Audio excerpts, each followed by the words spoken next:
Blood soaked into Arizona sand as Elias Ward pressed his face against burning earth bullets whizzing overhead. The railroad surveyor's precious maps scattered from his satchel while raiders circled like vultures. Death was seconds away until a shadow fell across the sun. A massive Apache warrior woman dropped from the canyon wall, twin blades flashing, turning certain massacre into impossible salvation. Welcome to the untamed frontier of 1885, where one small man's courage would redraw the boundaries of history.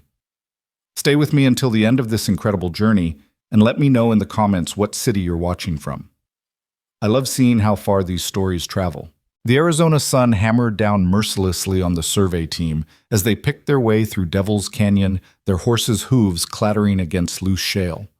Elias Ward, barely 5'4" in his dusty boots, adjusted his wire-rimmed spectacles and squinted at the compass in his weathered hand. Sweat had long since soaked through his white cotton shirt, leaving salt stains that mapped his morning's labor as clearly as any of his drawings. "Keep them lines straight, Ward," bellowed Cornelius Briggs from his position at the head of the column. The crew boss sat his horse like a king on a throne, his considerable bulk somehow making the animal beneath him seem smaller. "The Central Pacific don't pay us for crooked tracks." Elias bit back his response, focusing instead on the leather satchel secured to his saddle horn. Inside lay 3 months of painstaking work surveys that would determine where the iron rails would cut through this ancient landscape. Every elevation change, every water source, every stable grade had been meticulously documented in his precise handwriting. These weren't just maps. They were prophecies of transformation showing how the modern world would reshape the untamed West.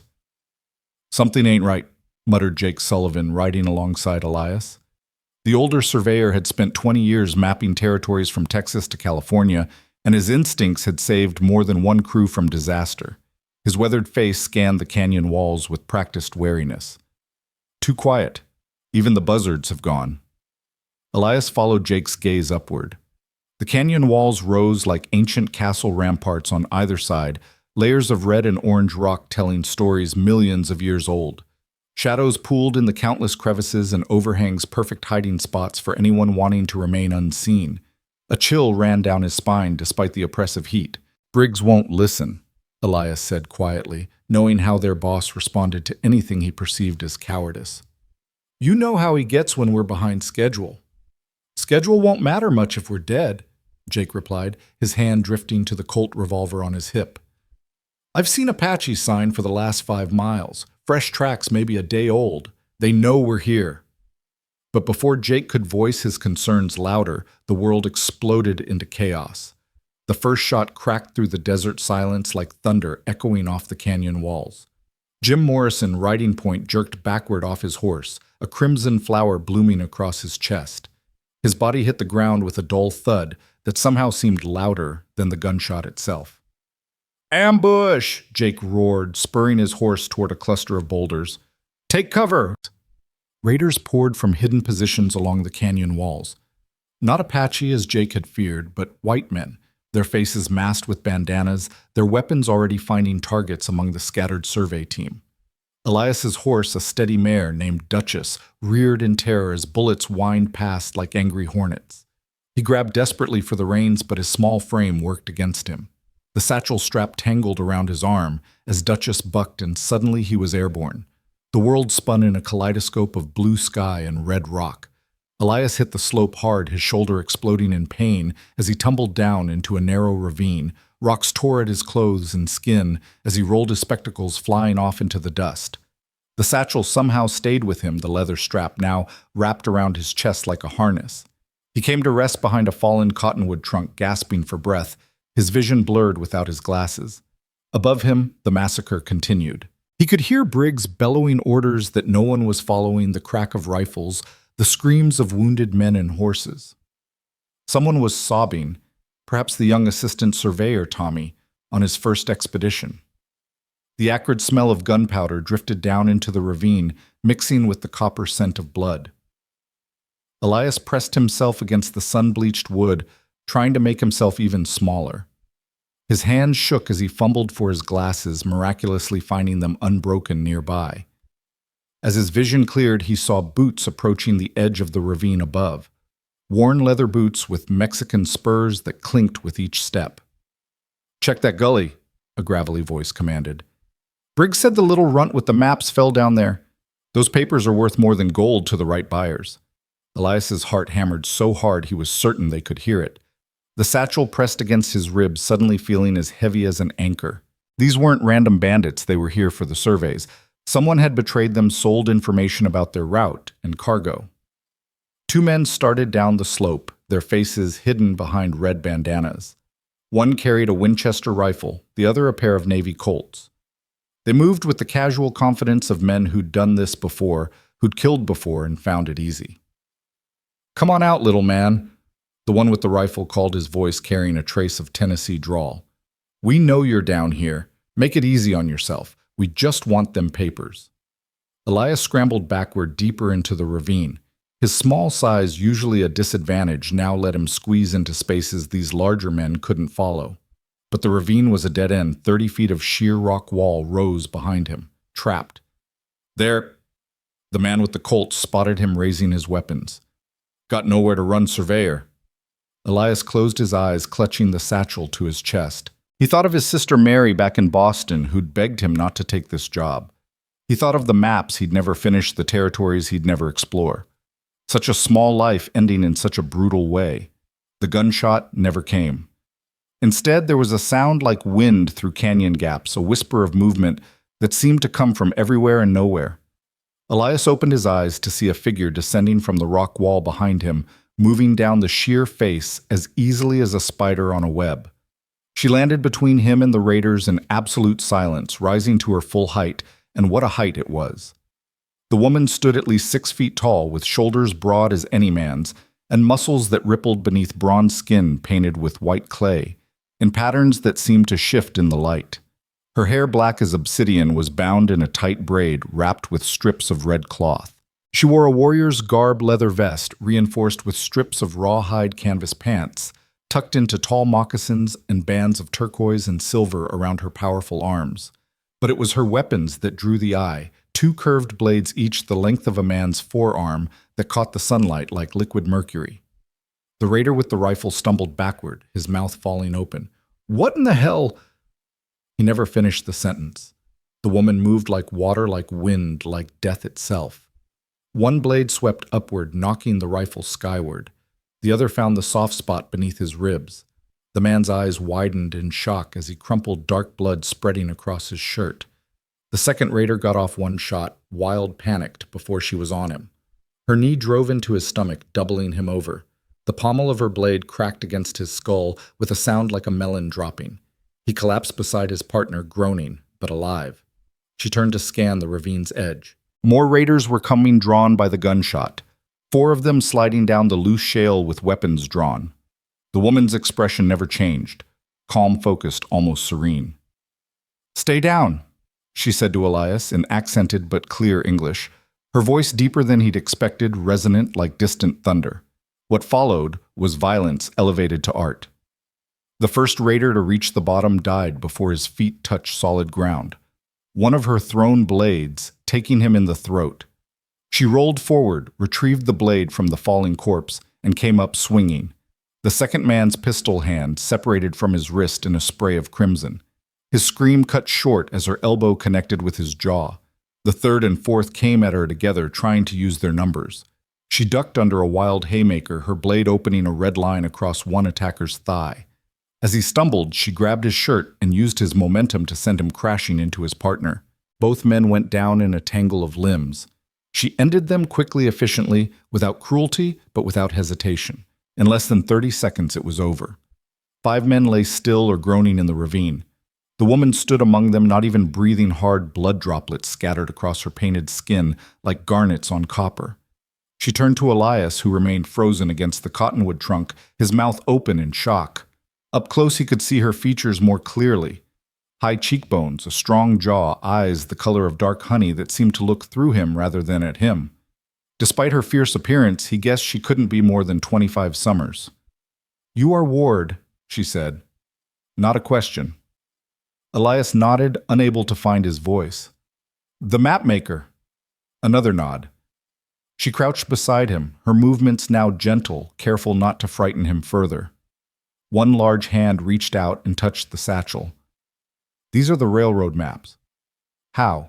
How do you know about— I know many things, Elias Ward. She stood offering him her hand. Can you walk? We must leave. More will come. Elias looked at her outstretched hand, calloused strong with old scars across the knuckles. Then he looked up at the rim of the ravine where the sounds of battle were dying down. Whoever won up there, it wouldn't be good for him. He took her hand. She pulled him to his feet effortlessly, steadying him when his legs wobbled. This close, he barely came up to her shoulder. She smelled of sage smoke and leather, of desert wind and something wild. My name is Naya, she said, already moving toward a hidden path he hadn't noticed before. I am of the Chiricahua Apache, and you little map maker are coming with me. But my crew, dead or scattered, her tone was matter-of-fact, not cruel. The raiders came for your maps. Someone told them where to find you. Briggs would never— Not Briggs. He died first 3 bullets to the chest. Very brave, very stupid. She paused at the path's entrance, looking back at him. Someone in your company wants these surveys, someone who knows their true value. Elias clutched the satchel tighter. The railroad commissioned these. They're just surveys for track placement. No. Naya's eyes flashed with something anger, pain. They are death warrants for my people.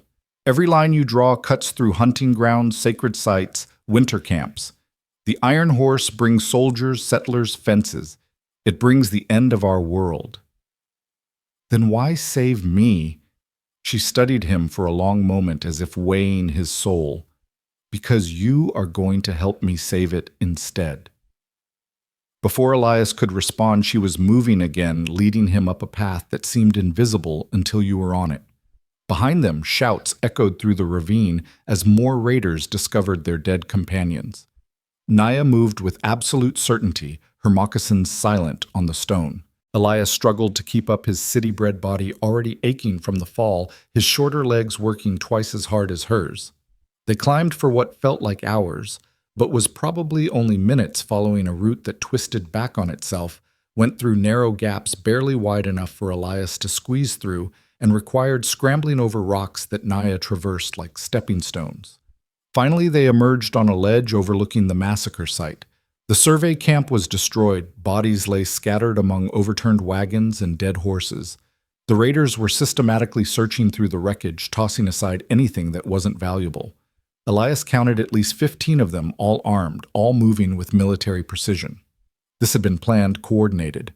He spotted Jake Sullivan's body near a boulder, his Colt still in his hand. Tommy, the young assistant, lay face down in a pool of blood that was already attracting flies. Of Briggs, Elias could see only his boots sticking out from behind an overturned wagon.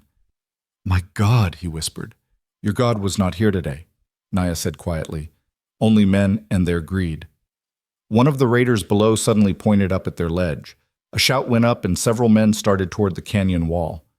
Run, Naya commanded. They ran. Naya led him across the mesa top through stands of juniper and piñon pine that provided blessed shade. His lungs burned in the thin air, his legs trembled with exhaustion, but the sound of pursuit drove him forward. Naya could have easily outpaced him, but stayed close occasionally, grabbing his arm to steady him or guide him around obstacles. There, she pointed to a cluster of rocks that formed a natural shelter. Inside quickly. They ducked into the shadowy space between massive boulders.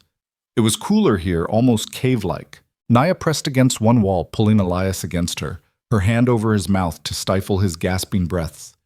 He could feel her heart beating steady, controlled, while his own raced like a rabbit's. Voices approached along with the sound of boots on stone. They went this way, I'm sure of it. That was one of them Apache warriors. Did you see what she did to Rodriguez and his boys? Forget the savage. Crow Dog wants those maps. He'll skin us alive if we come back empty-handed. Crow Dog. Elias filed the name away. So that's who is behind this, but who is Crow Dog? The voices moved past their hiding spot, gradually fading into the distance. Naya kept her hand over his mouth for another full minute before finally releasing him. We have a moment, she said. Drink. She produced a water skin from somewhere and handed it to him. Elias drank gratefully, the warm water tasting better than the finest wine. As he caught his breath, questions tumbled through his mind. "Why me?" he asked finally. "Why do you need me?" Naya took the water skin back, drinking deeply before answering. "Your maps show what the railroad sees: profitable routes, water sources, gradients for tracks. But maps can show other things: sacred places that must be protected, hunting grounds that feed our children, water that belongs to all, not to be claimed by Eastern companies. You want me to alter the surveys? Make the routes seem impossible?" "No." She leaned forward, her intense gaze holding his. "I want you to make true maps. Maps that show this land as it is, not as they wish to carve it. Maps that prove our claims to territories they say are empty. Maps that could be shown in Washington in courts to men who think papers matter more than blood." Elias's mind reeled. That's not how it works. The government, the railroad companies, they've already decided. They decided without seeing, without knowing. You have seen, Elias Ward. You have measured and drawn. You know where the old trails run, where the water flows in drought. Years, where the earth is too soft for their iron roads. She pulled something from her vest, a folded piece of paper worn soft from handling. "This is from my grandfather, who knew the Mexican maps, who remembers when different lines were drawn." Elias unfolded it carefully. It was indeed an old map showing the territory before the Gadsden Purchase, with notations in Spanish and something else, Apache symbols, he realized. Boundaries that had nothing to do with American surveys. "This is incredible," he breathed. "This information, combined with modern surveying techniques, could prove that we are not savages wandering empty land, but people with territories, traditions, rights." Naya's voice carried a desperate hope. "Will you help?" Elias looked at the map, then at his satchel, then at this fierce woman who'd saved his life. Everything he'd worked for, his career, his reputation, it all hung on those surveys. The Central Pacific was expecting them. Men had died for them today. But those same men were dead because someone named Crow Dog wanted these maps for their own purposes. And this woman, this warrior, was offering him something else, a chance to make maps that mattered for more than just profit. "They'll hunt us," he said. "The railroad Crow Dog, probably the army." "Yes. I'm not a fighter. I'm not brave. I'm just a small man who draws lines on paper. Lines on paper changed the world before. They can again." She stood, extending her hand once more. "Choose Elias Ward, die for their maps or live for better ones." In the distance, he could hear the raiders returning their search pattern, bringing them back toward the rocks. Decision time. Elias thought of Jake Sullivan, who'd seen danger coming, of young Tommy, who'd never see another sunrise, of all the survey crews who'd come before marking land for taking, never asking who might already call it home. He took Naya's hand. "Teach me," he said. "Show me your territories. Help me make maps that tell the truth." For the first time since he'd seen her, Naya smiled. It transformed her face, turning the fierce warrior into something else, still dangerous but beautiful in the way thunderstorms were beautiful. "Come then, little mapmaker. We have much ground to cover." They slipped out of the rocks as the sun began its descent toward the western mountains. Naya led him along game trails, invisible to his untrained eye, moving always north and east away from the railroad camps and toward the heart of Apache territory. As they walked, she began to teach. "This ridge," she said, gesturing to a distant line of hills, "marks the southern edge of our summer hunting grounds. Your people call it Devil's Backbone, but we know it as where the eagles dance. See how the wind patterns create updrafts. Eagles ride them for hours without beating their wings." Elias pulled out his notebook, sketching quickly as they moved. "The railroad survey has this marked as potential grade too unstable. The rock is layered shale over clay. When the summer rains come, whole sections wash away. We have watched it for generations." She pointed to scarring on the hillside he hadn't noticed before. 3 years ago, half that face came down, killed a dozen elk. He made notes, adding details no railroad survey would typically include. As they walked, Naya continued her education, showing him marker trees bent as saplings to point toward water, explaining how certain rock formations indicated underground streams identifying plants that only grew where the soil had specific minerals that would make rail construction costly. Your surveys see the land as something to be conquered, she said as they paused at a spring to refill the water skin. We see it as a teacher, a provider, a harsh but honest friend. Your maps show what is. Ours show what is, and what will be. How can a map show the future? By remembering the past. This spring has flowed for 1,000 years, but only in certain seasons. Your railroad would count on it for water in July, but by then it is dry. We know to come in April after the snow melt. She cupped water in her hands, drinking deeply. Put that in your map. As darkness approached, she led him to a sheltered canyon where ancient ruins clung to the cliff walls. We rest here tonight. These are the old ones, the ones who came before even Apache. The raiders will not follow. They fear the ancient places. Elias stared up at the stone structures, their windows dark and empty like skull sockets. Who were they? No one knows their true name. We call them ones who departed. They built these homes into the rock farm the canyon floor, then vanished like smoke. She began gathering dried wood for a fire. Some say drought drove them away. Others say they never left, just became part of the land itself. As Naya built a small, smokeless fire, Elias examined the ruins more closely.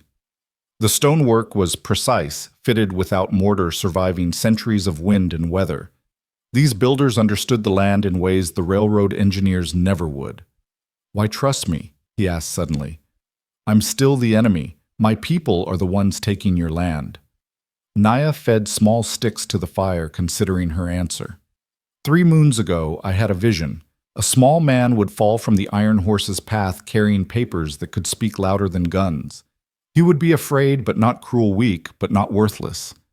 She looked up at him, firelight dancing in her dark eyes. When I saw you in that ravine, clutching your maps like a child holds a treasured toy, I knew. Your vision told you to save me. My vision told me you were worth saving. The choice to help, that is yours alone. They ate in companionable silence, dried meat and flatbread from Naya's pack, along with berries she'd gathered along their route. Elias hadn't realized how hungry he was until the food touched his lips. As he ate, he studied his unusual companion. In the firelight, he could see more details. Scars crisscrossed her arms, some old and faded, others relatively fresh. Her hands, so deadly with those curved blades, moved with surprising gentleness as she tended the fire. Despite her warrior's bearing, there was a sadness in her eyes, a weight that had nothing to do with physical burden. You've lost people, he said quietly. It wasn't a question. We all lose people. It is the way of things. She pulled her knees to her chest, suddenly looking younger. My father was killed by Mexican soldiers when I was 12 summers. My mother died of the coughing sickness 2 winters past. My brother... She trailed off, staring into the flames. You don't have to... My brother believed in peace. He went to the agency, to the reservation they made for us. Promised food, blankets, safety. He wanted our people to survive, even if it meant changing our ways. Her voice hardened. He was shot by a drunk soldier for looking too long at a white woman in the trading post. They said he was reaching for a weapon. He had never carried a weapon in his life. I'm sorry. Your sorrow changes nothing, but your maps might. She stood abruptly, moving to the edge of the firelight. Sleep. Tomorrow we reach my people's camp. They will not welcome you at first. You must show them you are different from the others. How do I do that? By listening, by seeing, by drawing truth instead of lies. She pulled a blanket from her pack and tossed it to him. And by surviving what comes next. What comes next? Crow Dog will not stop hunting you, neither will the railroad. And when the army learns an Apache warrior killed white men, even raiders, she let the implications hang in the air. You chose a dangerous path, little map maker. Elias wrapped himself in the blanket, his mind racing. This morning he'd been a simple surveyor concerned with gradients and distances. Now he was a fugitive allied with an Apache warrior woman carrying maps that multiple parties would kill to possess. My name, he said suddenly. You keep calling me little map maker. My name is Elias. She turned back to him, a half smile on her face. I know your name, but names have power. You are not yet Elias to me. You are not yet trusted with that power. She moved into the darkness beyond the fire. I will keep watch. Sleep. But sleep eluded him for a long time. He lay watching the stars through gaps in the canyon walls, thinking about lines on paper and the blood they could spill.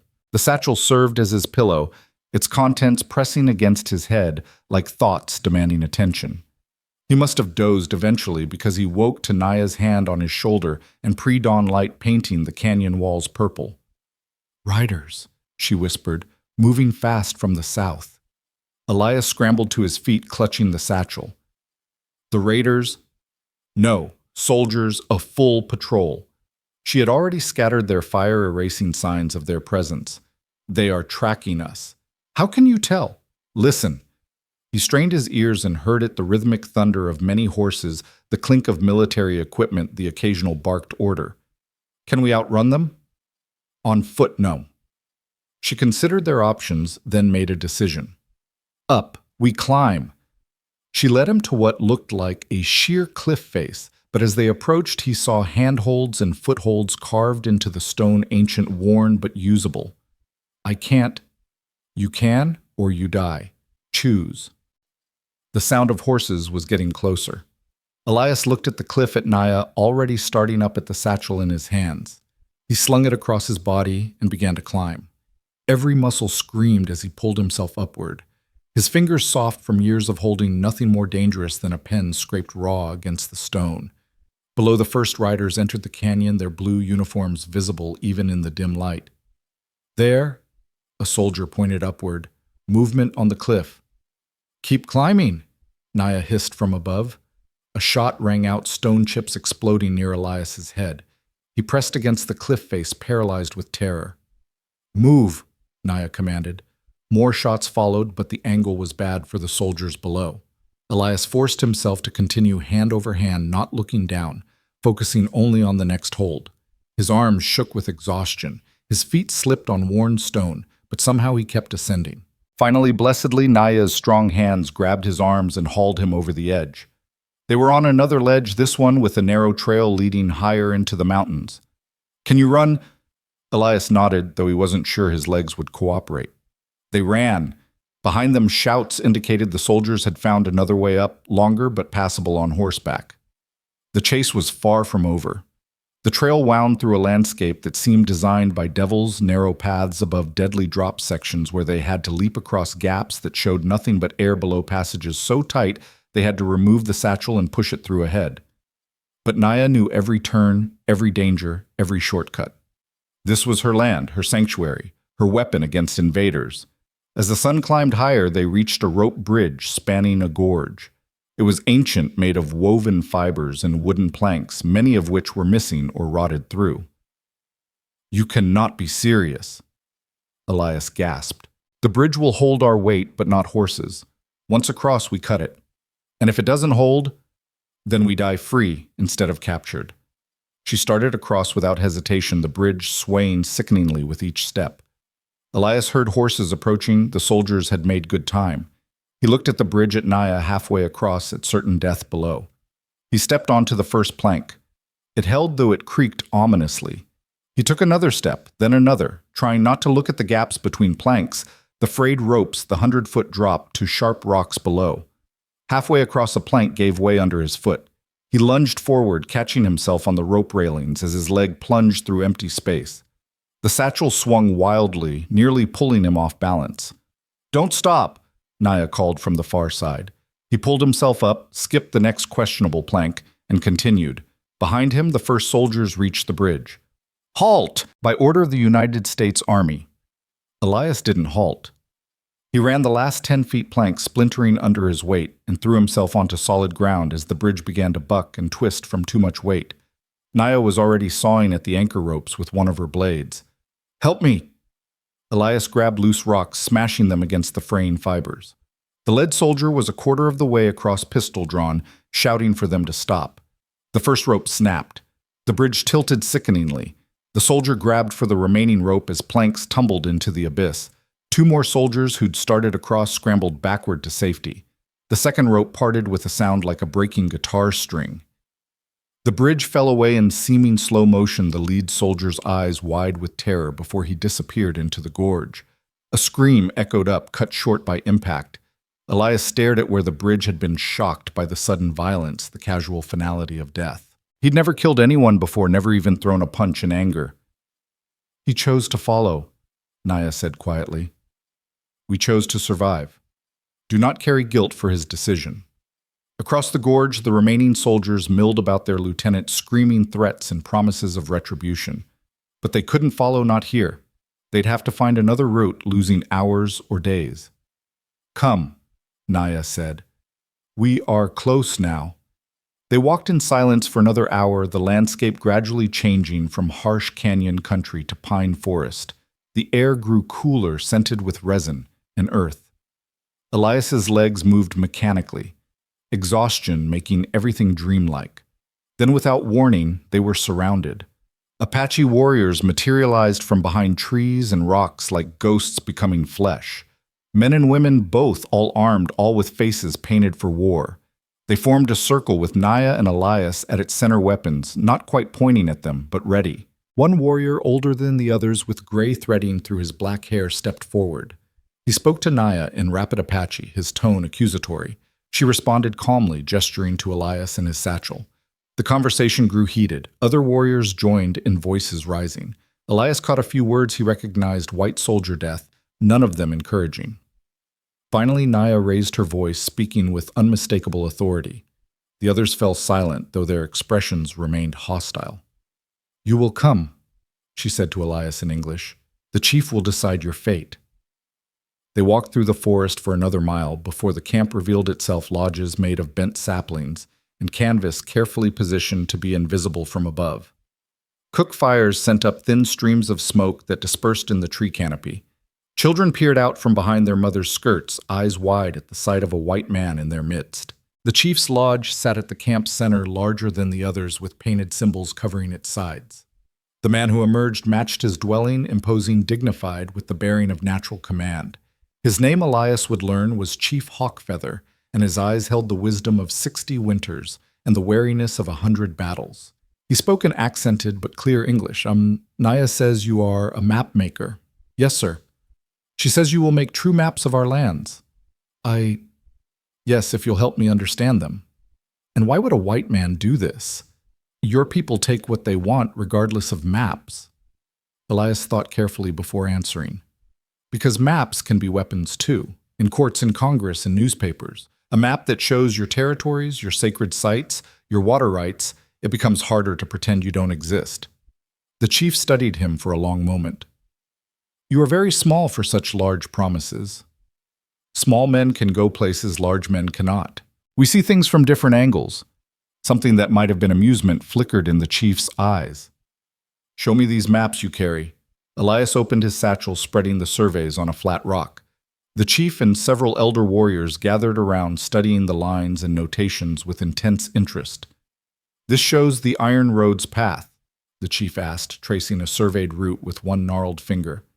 "The proposed path, yes, but it can be changed. It has to be approved, funded, negotiated with landowners. We own this land." "That's exactly my point.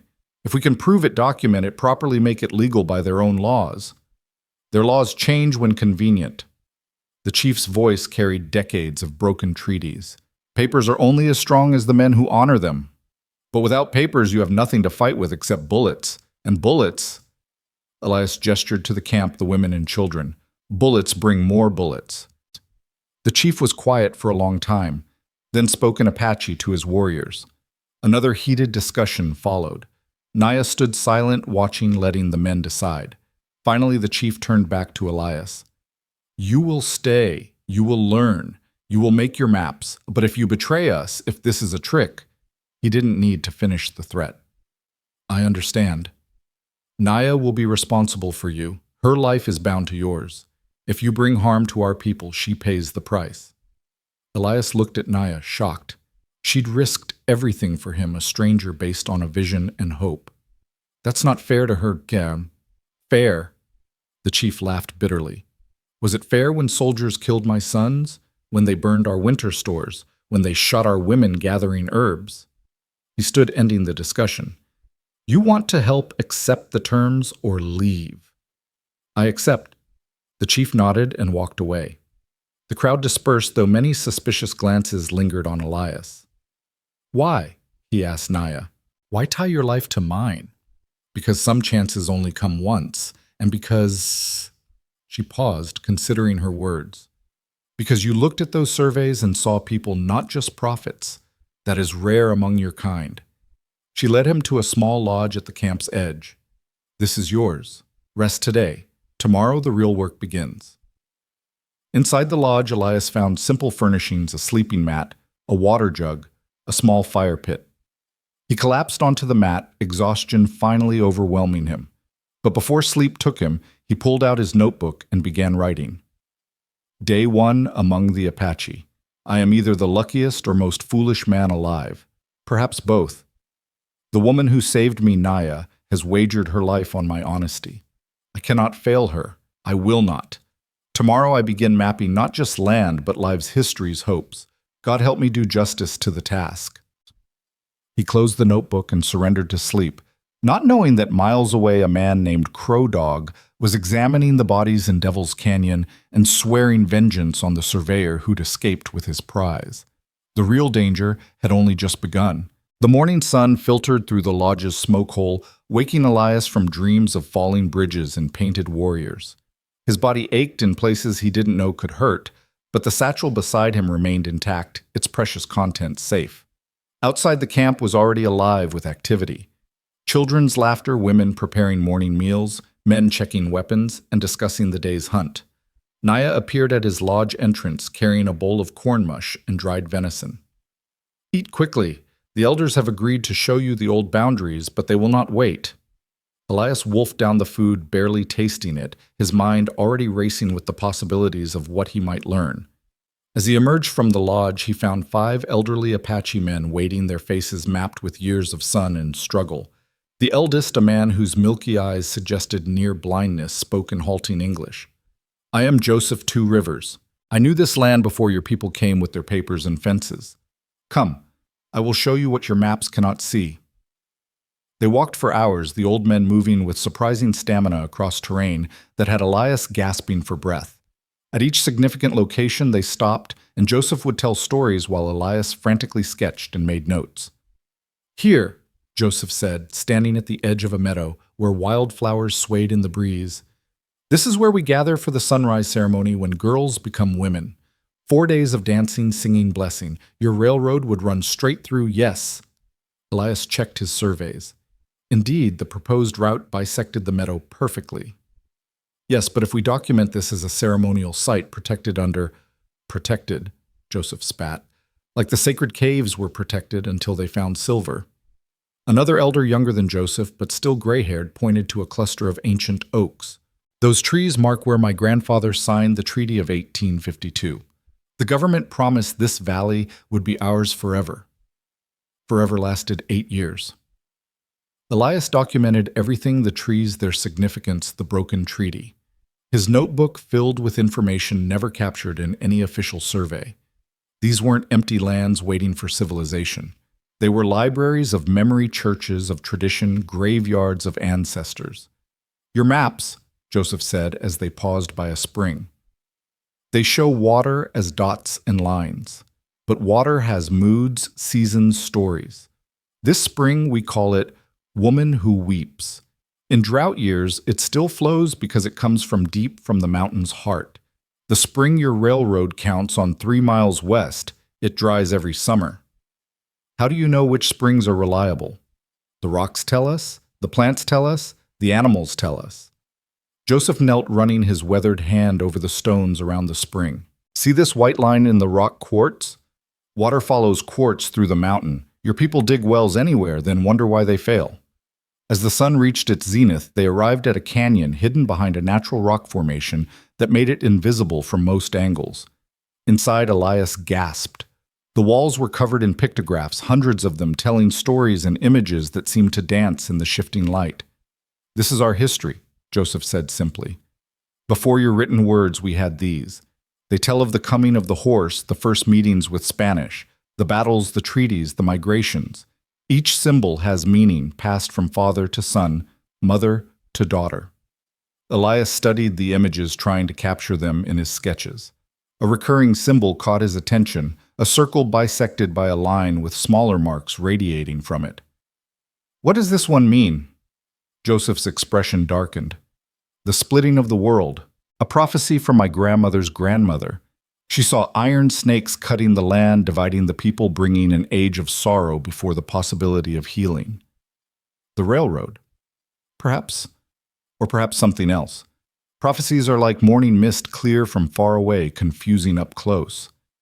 They spent hours in the canyon, the elders explaining symbols, stories, territorial markers that established Apache presence going back centuries.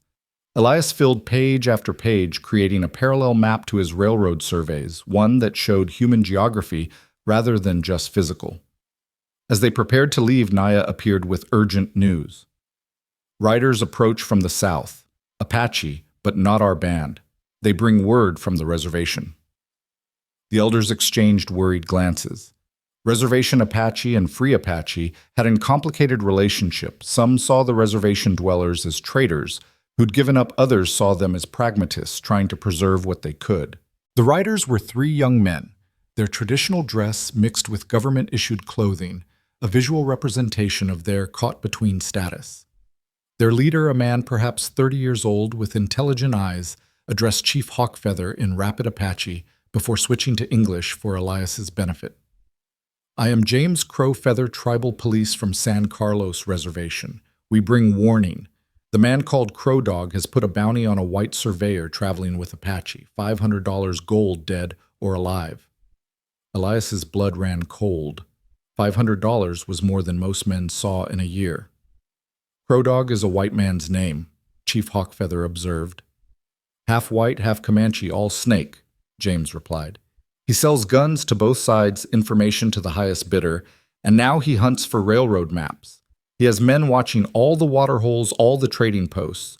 Some of our own people, hungry and desperate, might be tempted by his gold." "Let them come," Naya said coldly. "They will find death, not gold." James looked at her with a mixture of admiration and concern. "You are the warrior woman they speak of, who killed 6 men in Devil's Canyon. 5.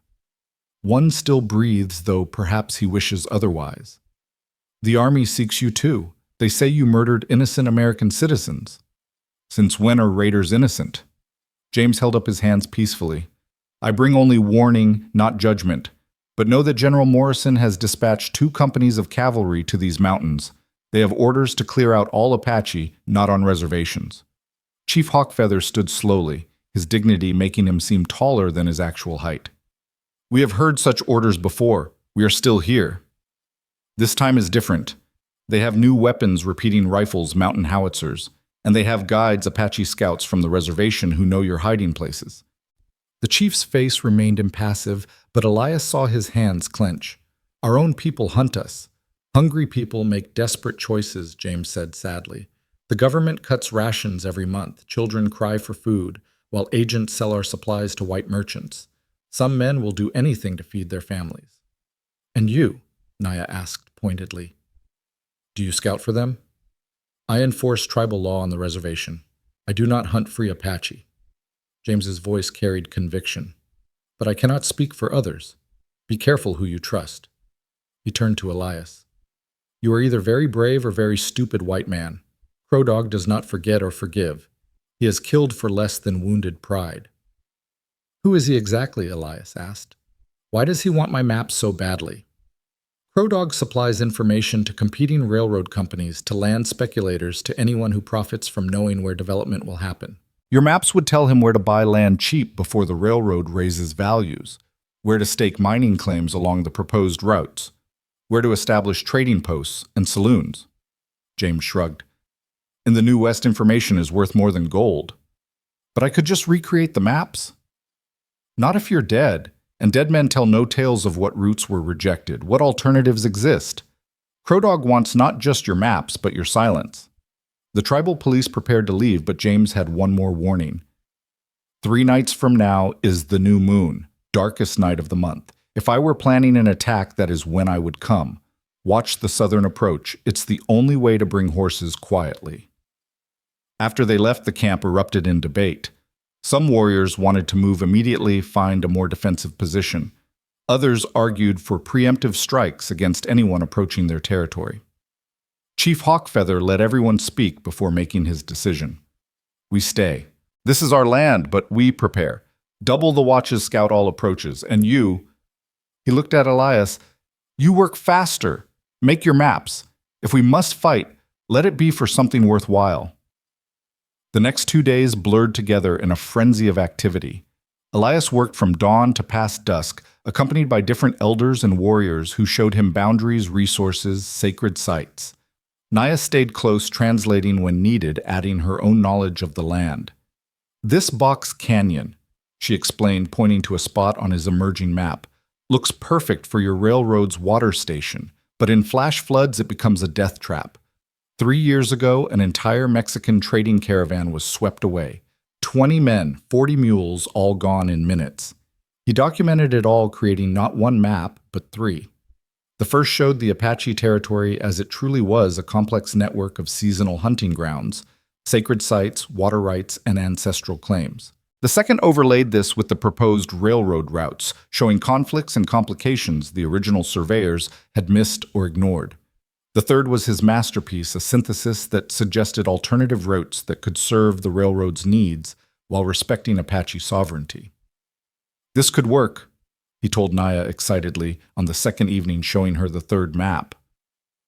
Look, if the railroad goes here instead, following the old Spanish trade route, it avoids all the major sacred sites. It's actually shorter, though the grade is steeper in 2 places. They'd need more powerful engines, but you think they care about our sacred sites? They care about money. This route avoids 3 potential water disputes, 2 areas of unstable geology, and the need to negotiate with 4 different Apache bands. I can present it as cost-saving, not cultural preservation. Naya studied the map, her finger tracing the proposed route. You are clever, little, she caught herself. Elias, you think like they do, but see like we do. It was the first time she'd used his name. The simple acknowledgement felt like a victory. That night, unable to sleep, Elias sat outside his lodge, working by firelight, adding details to his maps. The camp was quiet except for the occasional call of night birds and the soft footfalls of sentries. Naya emerged from the darkness, sitting beside him without invitation. You should rest. Tomorrow may bring fighting. I can't. There's too much to capture, too much knowledge that could be lost if— he stopped, not wanting to voice the possibility. If we die. She said it calmly, without fear. Death is not the ending whites think it is. We join our ancestors, become part of the land itself. Your maps, though, paper burns, ink fades. Perhaps that is the real death. That's why I'm making multiple copies. One set to hide, one to carry, one to— A distant sound cut him off. Horses moving fast from the south. The sentries had heard it too. Warning calls echoed through the camp. Warriors emerged from lodges, weapons ready. Women gathered children, moving them to protected positions. Too early, Naya muttered. The new moon is tomorrow. Unless that was misdirection. Unless Crow Dog was cleverer than they'd assumed. Chief Hawkfeather appeared war paint fresh on his weathered face. How many? He asked the scout who'd just run in. 30, maybe 40 riders. Mix of white and Mexican, some Apache scouts with them. They're not trying to hide riding straight for the camp. Crow Dog. Leading them himself, I saw his marking the black crow painted on his horse. The chief turned to Elias. Take your maps. Go with the women and children to the hidden caves. If we fall. No. Elias surprised himself with the firmness of his voice. These maps are about this land, these people. I won't hide while others fight for them. You are no warrior. No, but I know things. Railroad blasting powder. How to read government tactics, maybe something useful. And, he looked at Naya. I won't let her risk her life for mine while I cower in a cave. Chief Hawkfeather almost smiled. Brave words from a small man. Very well. Stay back, help where you can. Do not die foolishly. The camp transformed into a defensive position with practiced efficiency. Warriors took positions behind natural cover bows and rifles ready. The few firearms they had were distributed to the best shots. Children and elders moved to the caves, but many women stayed armed and ready. Elias found himself positioned behind a large boulder with an elderly warrior named Thomas, who carried an ancient Springfield rifle. "You know how to load this?" Thomas asked. "Yes, my father was in the war." "Which side?" "Union. Massachusetts 54th. Thomas grunted approval. "Black soldiers. They fought well. Maybe you inherited some courage." The thunder of approaching horses grew louder. Then suddenly they stopped just outside effective rifle range. A single rider separated from the group, moving forward under a white flag. It wasn't Crow Dog, but one of his lieutenants, a Mexican with gold teeth that caught the firelight when he smiled. "We come to talk, not fight," he called out. "My boss wants to make a deal." Chief Hawkfeather stood, exposing himself deliberately, a show of fearlessness. "Apache do not make deals with snakes. Even snakes that offer gold. We know you have the white surveyor. Give him and his maps to us. We leave peaceful. Keep him. We take him anyway, and many die. Our answer is our arrows if you come closer."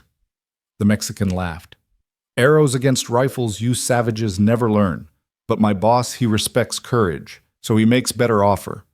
He pulled out a leather pouch heavy with coin. $1,000 gold. Buy many rifles, much food for your people. All for one worthless white man. The offer hung in the air. Elias felt eyes on him. Some warriors clearly considering it. $1,000 could buy supplies for the entire winter. Naya stepped forward, her voice carrying clearly, "The white man is under my protection. Any who take him answer to me." "Ah, the famous warrior woman." The Mexican's gold teeth flashed again. "Crow Dog has special interest in you. Says you cost him good men. He offers separate deal, face him in single combat. You win, we leave. You lose, we take the surveyor." "I accept." "No." Elias started forward, but Thomas's iron grip held him back. Chief Hawkfeather raised his hand. "Naya speaks for herself, but not for the tribe. We do not trust Crow Dog's honor." "Smart old man," the Mexican acknowledged, "but the offer stands. 1 hour to decide. Then we come whether you agree or not." He wheeled his horse around, galloping back to the waiting raiders. In the Apache camp, heated discussion erupted. Some warriors favored the single combat. It followed their traditions and might avoid broader bloodshed. Others suspected treachery, arguing Crow Dog would never honor such an agreement. "It's a trap," Elias insisted to anyone who would listen. "I've seen this before in the war. They offer single combat to identify the strongest defenders, then shoot them regardless of the outcome." "You think we are fools?" Chief Hawkfeather asked. "We know Crow Dog's reputation, but Naya is right. If she fights him and wins, even treachery becomes harder. His own men might hesitate to follow a leader who breaks such a public oath. And if she loses, then we fight anyway, but with one less warrior." Elias turned to Naya. "Please don't do this. Not for me. I do not do it for you alone. Crow Dog has Apache blood from his grandmother, but he betrays it for gold. He sells our people as scouts our secrets to the army. This challenge was always coming."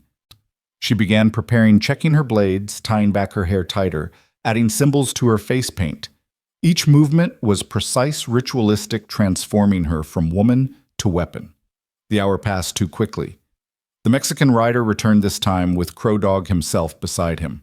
Elias got his first look at the man who hunted him. Crow Dog was tall for the era, perhaps 6 feet, with the lean build of a wolf. His face showed his mixed heritage, Comanche cheekbones. White man's pale eyes skinned the color of aged leather. He wore no uniform, no clear allegiance except to himself. Leather vest over a cotton shirt, cavalry pants tucked into Apache boots, a gun belt with 2 Colt peacekeepers. Most distinctive was the crow feather hanging from his hat, black as midnight and somehow untouched by trail dust. "Where is this warrior woman?" he called out, his voice carrying an odd accent, part Texas drawl, part something older. Or have Apache become cowards as well as beggars? Naya emerged from cover, walking with deadly grace to the clear ground between the two forces. I am here mixed blood. Come die with whatever honor you still possess. Crow Dog dismounted, handing his horse's reins to the Mexican. Terms, yeah. Blades only, Chief Hawkfeather announced. To death or surrender? Blades, Crow Dog laughed. Against a woman, very well. Makes it more entertaining. He pulled a bowie knife from his belt, a massive blade, nearly a short sword. The metal gleamed with careful maintenance, its edge visible even from distance. Naya drew her twin curved blades, their smaller size requiring her to get closer, but offering more speed and flexibility. They circled each other in the flickering light of torches both sides had lit. Crow Dog moved like his namesake, sudden hops forward, testing her reflexes, trying to intimidate with his greater reach and size. Naya remained fluid, patient, reading his patterns. You killed 6 of my men, Crow Dog said conversationally as they circled. Cost me a contract with the railroad. Only 5. Are your men so weak that one still lives? He lunged at the insult, his blade whistling through air where Naya had been. She flowed around the strike, one of her blades scoring a red line across his forearm. First blood to her. Fast, he acknowledged, seeming more amused than angry. But speed tires. Strength endures. He pressed forward with a series of heavy strikes that Naya had to dodge rather than block. His blade would shatter hers in a direct impact. She gave ground, letting him push her back, then suddenly reversed, diving under a horizontal slash to rake both blades across his thigh. Crow Dog grunted, finally taking her seriously. Blood seeped through his pants, not enough to cripple, but enough to slow. He changed tactics, fighting more defensively, using his reach to keep her at distance while looking for an opening. They danced this deadly ballet for long minutes, neither able to land a decisive blow. The crowd watched in tense silence, both sides recognizing they were witnessing 2 masters of different styles, his powerful and direct, hers flowing and elusive. Then Naya made what looked like a mistake. Overextending on a thrust, she left her left side exposed. Crow Dog took the bait, driving his blade toward her ribs. At the last instant, she twisted the bowie knife, scraping along her leather vest instead of piercing flesh. The movement brought her inside his guard, and her right blade found the soft spot under his arm, sinking deep. Crow Dog roared, dropping his knife to clutch the wound. Blood poured between his fingers. Naya could have finished him then, but she stepped back, letting him retrieve his weapon with his offhand. Surrender, she offered. You fought well for a mongrel. His pale eyes blazed with fury. I'll see you in hell first, savage. He pulled something from his vest, a derringer, tiny but deadly at this range. The crack of gunfire shattered the night. Naya spun away, but not fast enough. The bullet caught her shoulder, spinning her to the ground. Treachery! Chief Hawkfeather roared. Both sides erupted. Rifles fired, arrows flew, and the careful ritual combat devolved into chaotic battle. Elias saw Crow Dog's men charging the Apache positions, using their superior firepower to devastating effect. He grabbed Thomas's rifle as the old warrior fell with a bullet in his chest, trying to remember his father's lessons about loading and aiming. Through the smoke and confusion, he saw Naya struggling to rise, blood streaming from her shoulder. Crow Dog advanced on her bowie knife, raised for a killing blow. Without thinking, Elias raised the Springfield and fired. The bullet took Crow Dog in the side, knocking him backward. Not a killing shot. Elias's aim wasn't that good, but enough to stop him. The Mexican lieutenant grabbed his boss, dragging him back toward the horses as the battle raged. Fall back to the caves, Chief Hawkfeather commanded, recognizing they couldn't win a prolonged firefight. Warriors grabbed wounded comrades. Women snatched up children, and the Apache melted into the darkness with practiced efficiency.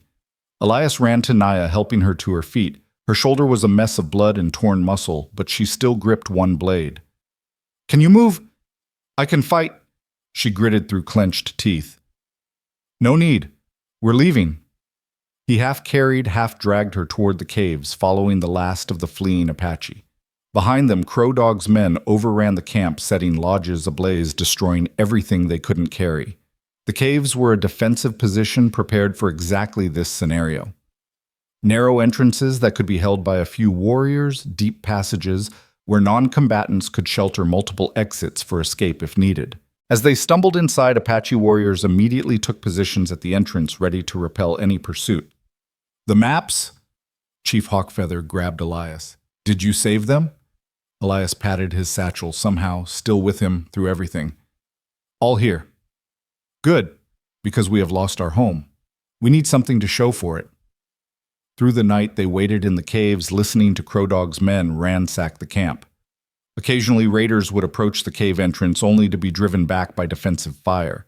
The Apache had limited ammunition, but the narrow approach made every shot count. As dawn light filtered through the cave openings, a scout reported that Crow Dog's men were leaving carrying their wounded, including their leader.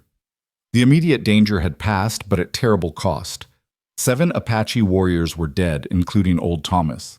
A dozen more were wounded, some gravely. The camp was destroyed, lodges burned, food stores stolen, or ruined horses scattered. Everything they'd built over years of careful survival was gone in one night of violence. Chief Hawkfeather surveyed the damage with stoic acceptance. We have survived worse. We will survive this. This is my fault, Elias said quietly. They came for me. They came because that is what they do, the chief corrected. If not for your maps, then for our horses. If not our horses, then our women. If not our women, then simply for the sport of killing Apache. Do not take credit for evil that exists without you. Naya sat against a burned lodge pole, her shoulder bandaged but still seeping blood. The bullet had passed through, which was good, but infection in these conditions could kill as easily as the wound itself. We need medicine, Elias told the chief. Real medical supplies, or she might lose that arm. The nearest town is Fort Grant, 2 days' ride. They would not help Apache. They'd help me. I could go buy supplies, return. You would never return. Crow Dog has men watching all approaches to white settlements. You would be dead before you reach the fort. An idea formed in Elias's mind. Dangerous, possibly foolish, but perhaps their only chance. What if we don't go to them? What if they come to us? Explain. The railroad has a survey station 15 miles east. I know the telegrapher there, Samuel Morrison. Good man has no love for violence. If I could get word to him, tell him I'm alive but need extraction, the railroad would send men, armed men with supplies. And they would find our people. Not if we're careful. I meet them alone away from here. Get medical supplies, maybe food, then disappear again. Chief Hawkfeather considered. It risks everything. Naya risked everything for me. Let me risk something for her. The chief looked at the wounded woman who was trying to pretend she wasn't listening. Very well, but you do not go alone. 3 warriors will shadow you. If this is betrayal, it's not. I swear on my father's grave. Then go. Time works against us. Elias prepared quickly, taking only his maps and basic supplies. 3 warriors' brothers named Miguel, Carlos, and David, all fluent in English and familiar with white settlements, would accompany him. They were products of the reservation schools, educated in white ways, but still Apache in their hearts. Before leaving, he stopped by Naya. Fever was already setting in her skin, hot to touch, but her eyes remained clear. Don't die while I'm gone, he said, trying for lightness. Don't get caught, little mapmaker. You still owe me true maps of our land. Elias, you called me Elias before. Did I? She managed a weak smile. The fever makes me foolish. He wanted to say more to acknowledge the bond that had formed between them, but the words wouldn't come. Instead, he squeezed her uninjured hand and left the weight of responsibility heavier than his satchel had ever been. The journey to the telegraph station felt like walking into the mouth of a beast. Every shadow could hide Crow Dog's men, every distant sound might herald discovery. Miguel led the way, his knowledge of the terrain invaluable, while Carlos and David flanked Elias like guardian spirits. They moved at night, rested during the day, following game trails that no white man would know. On the second dawn, they finally saw it, the small wooden shack that served as Telegraph Station 7, sitting lonely beside the planned rail route. A single wire stretched into the distance, connecting this isolated spot to the wider world. Smoke rose from the chimney, indicating Samuel Morrison was present. We wait here, Miguel said, finding concealment behind a cluster of rocks. You go alone. If soldiers come, we disappear. If you betray us. I won't, Elias interrupted. But if something goes wrong, if I'm captured, don't try to rescue me. Get back to your people. Tell Naya. He paused, searching for words. Tell her the maps are hidden beneath the third hearthstone in my lodge. The three warriors exchanged glances. Carlos, the youngest, spoke up. She will not care about maps if you are dead. She will. The maps matter more than any one life. Elias approached the station openly, hands visible, moving slowly. He was still 50 yards away when the door opened and Samuel Morrison stepped out, rifle in hand. The telegrapher was a thin man in his 50s with the pallor of someone who spent too much time indoors. That's far enough, Morrison called out. State your business. Sam, it's me, Elias Ward. The rifle lowered slightly. Elias, good God, man, you're supposed to be dead. The whole territory's looking for you. I need help, Sam. Medicine supplies. People are dying. Morrison glanced around nervously. Come inside quickly. There's a bounty on you, $500 from some half-breed gunslinger, another $300 from the railroad itself. The railroad, why? Get inside first. The station's interior was cramped but organized telegraph equipment on one table, maps and schedules on another, a narrow cot in the corner. Morrison barred the door before turning to face Elias fully. You look like hell. What happened out there? Elias gave him an abbreviated version, the ambush, his rescue, the Apache camp, Crow Dog's attack. He left out specifics about locations and numbers, but Morrison was sharp enough to fill in the gaps. Apache, the telegrapher muttered.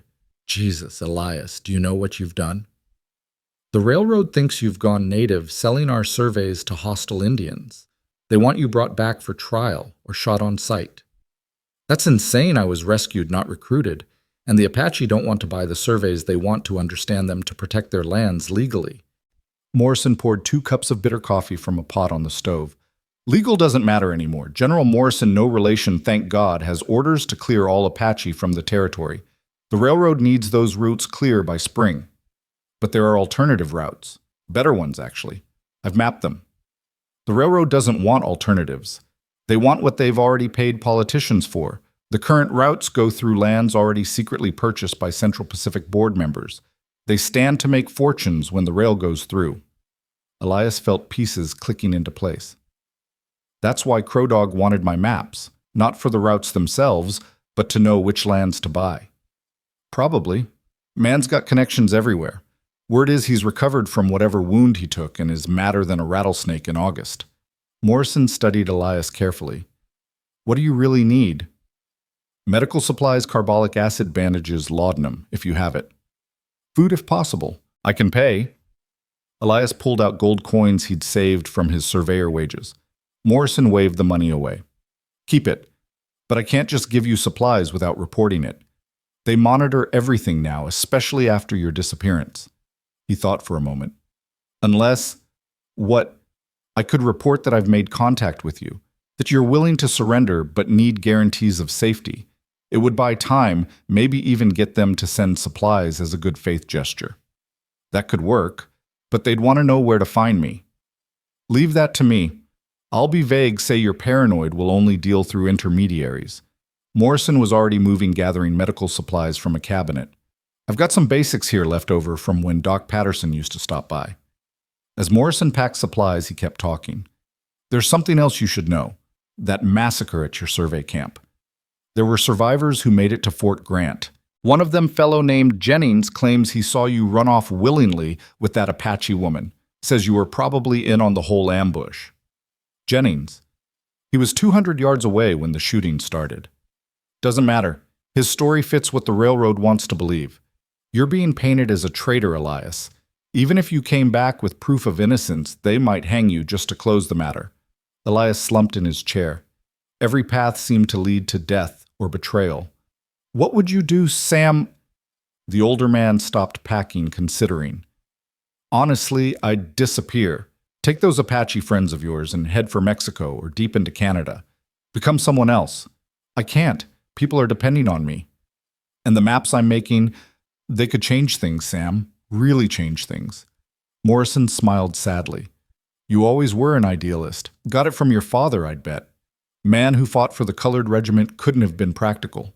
You knew my father, met him once after the war. He was surveying for the Freedmen's Bureau, trying to get former slaves their 40 acres. Another idealist. The world ate him alive too. Before Elias could respond, the telegraph began clicking. Morrison moved to it, translating the Morse code automatically. "Damn," he muttered. "Cavalry patrol coming this way. Be here within the hour." Elias jumped up, grabbing the packed supplies. "I have to go." "Wait." Morrison scribbled something on paper. "Take this to Father Thomas at the old mission near Sulphur Springs. He helps anyone, no questions asked. Might be able to get you more supplies, maybe even sanctuary." Father Thomas is still alive. He must be 90. 87 and tougher than boot leather. Lost his faith in the church, but not in humanity. Morrison handed over the supplies. "Go out the back. I'll tell the cavalry you were here, but fled south toward Mexico." Elias gripped the older man's hand. "Thank you, Sam. I won't forget this." "Don't thank me. Just stay alive long enough to prove you're not the villain they're making you out to be." Elias slipped out the back door, running low across the open ground toward where the Apache brothers waited. He'd barely reached the rocks when dust appeared on the southern horizon, cavalry riding hard. "Move!" Miguel commanded, and they melted into the landscape, leaving no trace of their presence. The return journey took 3 days instead of 2, the Apache brothers choosing caution over speed. They had to avoid 2 cavalry patrols and a group of Mexican traders who might have been innocent, but could just as easily have been Crow Dog's spies. When they finally reached the hidden canyon where the Apache had relocated, Elias was shocked by the deterioration he found. More wounded had developed infections. Food was running dangerously low. The destroyed camp had contained their winter stores. And Naya, she lay on a blanket, delirious with fever, her wounded shoulder swollen and angry-looking. Chief Hawkfeather sat beside her, placing cool cloths on her burning forehead. "You returned," the chief said without looking up. "We wondered if you had chosen wisdom over honor." "I brought medicine." Elias knelt beside Naya, opening the medical supplies. "I'm not a doctor, but I've seen this done." He worked through the night, cleaning the wound with carbolic acid while Naya thrashed and moaned. The infection had spread red streaks running down her arm. He made a poultice from the supplies Morrison had provided, adding traditional herbs that Joseph Two Rivers suggested. "She is strong," Joseph said, watching Elias work. "But strength alone does not defeat infection. She needs proper medicine, rest food, things we cannot provide while hiding like rabbits." Morrison mentioned Father Thomas at the old mission. He might help. Chief Hawkfeather looked skeptical. A white holy man. Why would he help Apache? Morrison said he helps everyone, and missions have supplies, maybe even a real doctor visiting. It could be a trap. Everything could be a trap. But staying here, she dies for certain. The chief was quiet for a long time, watching Naya's labored breathing. Finally, he spoke. "You will take her. Miguel and his brothers will go with you. If this priest betrays you, he won't. You have much faith in your people, considering how they hunt you. Not faith in my people, faith in specific persons. Morrison helped us when he could have collected the bounty. Maybe Father Thomas is another good man." "Good men are rare as water in the desert," the chief observed, "but perhaps you attract them being one yourself." Before dawn, they fashioned a travois to carry Naya. She was conscious but weak, her eyes focusing with difficulty. When she saw Elias preparing for the journey, she tried to protest. "Too dangerous. Leave me." "You didn't leave me in that ravine," Elias replied, checking the travois bindings. "I'm not leaving you now." Stubborn little man. Stubborn big woman. She almost smiled before another wave of pain took her. The journey to the mission took 2 days of careful travel. They moved mostly at night, the travois making their progress slow but steady. During one rest stop while the brothers scouted ahead, Naya spoke coherently for the first time in days. "The maps," she whispered. "Did you finish them?" "Mostly. Still need more details about the Northern Territories." "If I die..." "You're not dying. Listen." Her good hand gripped his with surprising strength. "If I die, you still make the maps. Promise me. Show them in their courts, their newspapers. Make them see we are not just obstacles to their progress." "I promise. But you're going to live to see them yourself." "You are not a good liar, Elias Ward." He wanted to argue, but Miguel returned with news. The mission is ahead. One old priest, no soldiers visible, but there are fresh wagon tracks someone else arrived recently. They approached cautiously as dawn broke the mission's bell tower, appearing through morning mist like something from a Spanish fairy tale.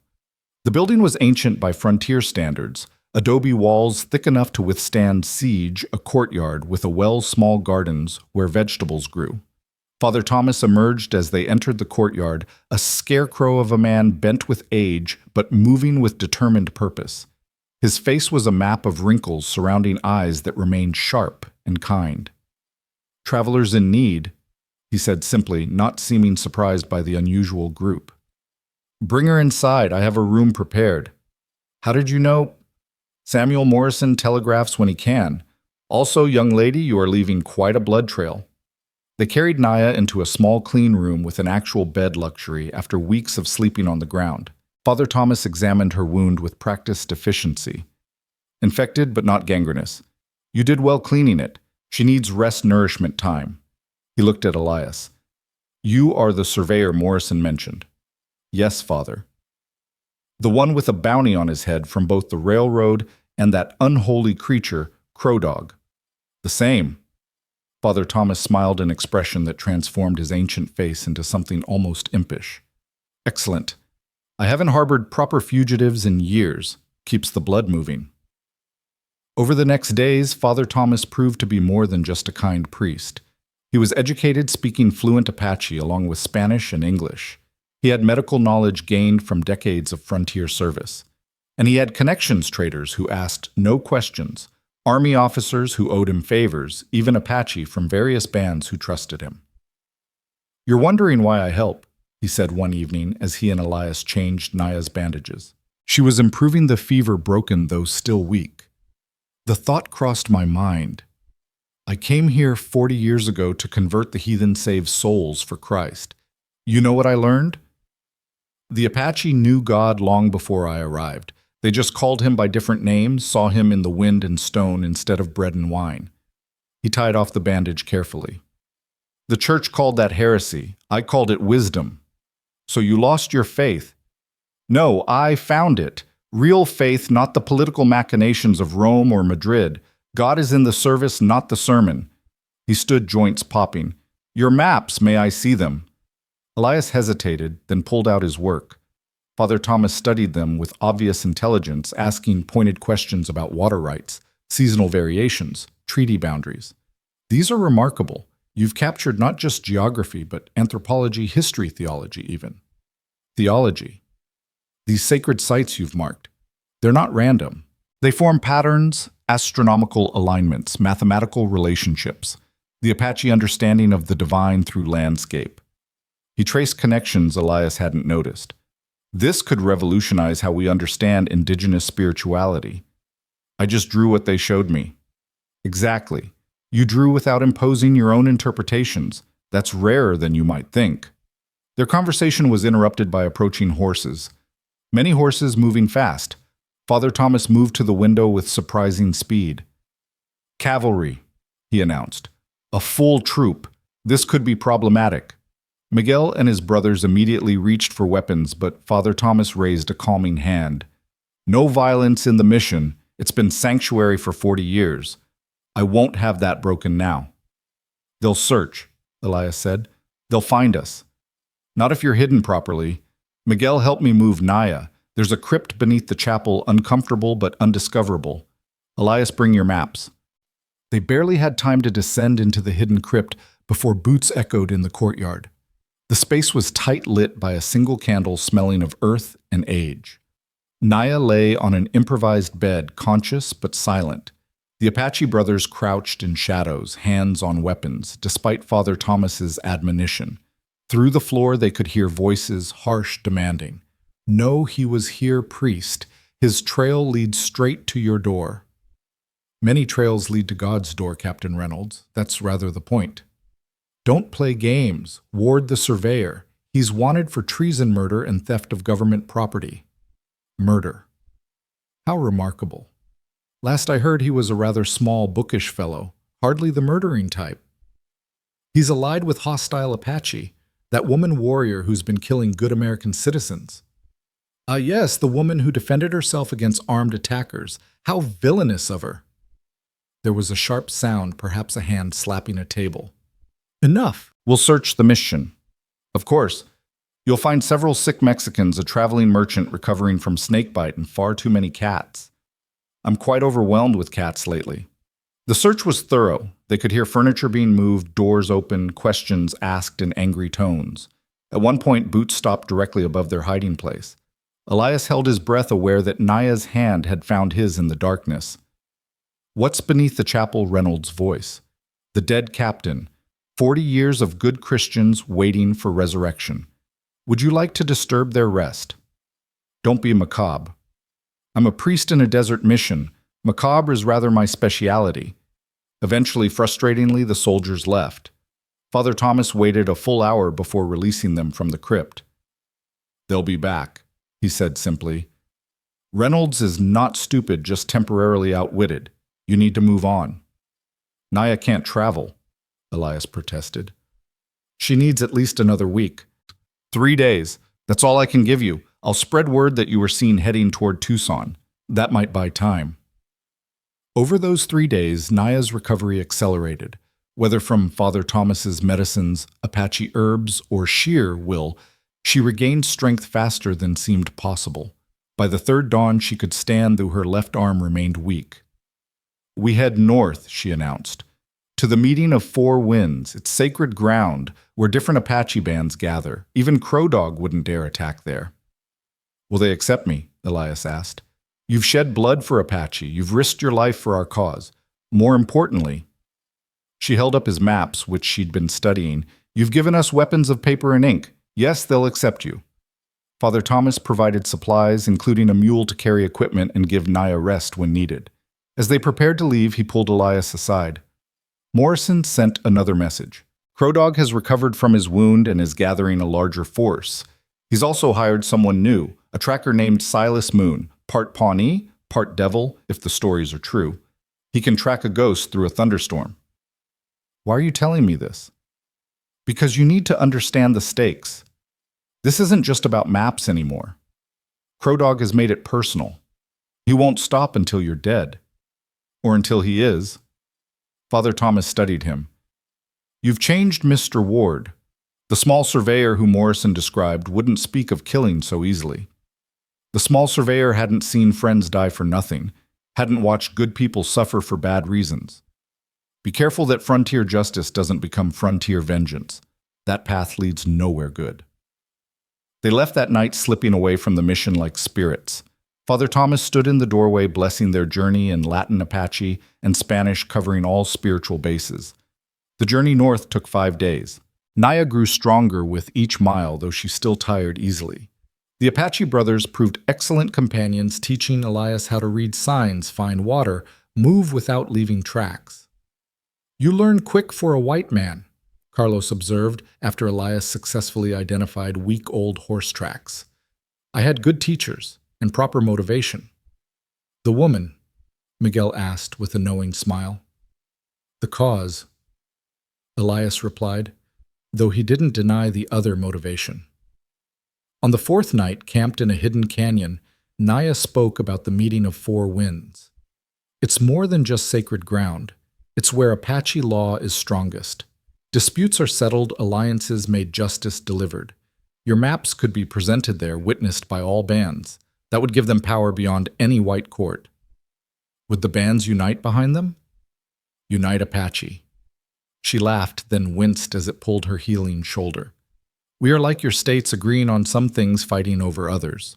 But on keeping our lands, yes, they would unite for that. Even if it means trusting a white surveyor. Trust is earned, not given. You've started earning it. The meeting will complete it or destroy it. On the fifth dawn, they saw smoke signals, Apache announcing their approach. By noon, they encountered scouts from the gathered bands. The warriors recognized Naya, showing respect for her reputation. Their reaction to Elias was cooler, but not hostile. He is with me, Naya stated, and that seemed enough for safe passage. The meeting of Four Winds lived up to its name. In a vast valley protected by mountains on all sides, Hundreds of Apache had gathered. Lodges from different bands clustered in traditional patterns. The air smelled of smoke horses and humanity. Children ran between camps, women traded goods, and gossip men discussed hunting and war. At the valley's center stood 4 poles, each decorated with symbols of the cardinal directions. This was where formal business was conducted, where chiefs met as equals. Their arrival caused a stir. Naya, the warrior woman who'd killed 6, or was it 7, now raiders. Elias, the white surveyor with a bounty on his head, and the maps that might change everything. Chief Hawkfeather was already there, having arrived days earlier with the remnants of their band. He greeted them formally, but Elias saw relief in his eyes. "You live, both of you. Good. The council meets tonight. You will present your maps, answer questions. Some chiefs favor working with you. Others," he shrugged, "others remember too many broken promises." "What about Geronimo?" Elias asked. The famous war chief was known to attend these gatherings. He watches, listens. His word carries much weight. Convince him and you convince many. That evening, as sunset painted the mountains blood red, the council convened. Chiefs from 7 different bands sat in a circle with warriors and interested parties forming outer rings. Elias had never felt so small, so white, so out of place. Naya stood beside him, translating when needed, her presence both comforting and protective. He spread his maps on a blanket, weighing the corners with stones. The questions came fast and sharp. Why should we trust white paper over Apache memory? Because whites trust paper over memory. These maps speak their language while preserving our truth. You would testify in white courts, speak for Apache. If the chiefs wish it, yes. Even knowing they might hang you as a traitor. They might hang me anyway. At least this way my death serves a purpose. An elderly chief face, painted in patterns Elias didn't recognize, leaned forward. These maps show sacred places. Why reveal them to enemies? Not reveal, protect. Legal documentation makes desecration harder. Hidden sacred sites can be accidentally destroyed. Documented ones must be deliberately violated, and that brings consequences even in white law. The debate continued for hours. Some chiefs saw opportunity, others saw betrayal. Arguments grew heated, old grudges surfacing between bands. Then a new voice spoke from the shadows, deep, commanding, speaking Apache, with an accent Elias couldn't place.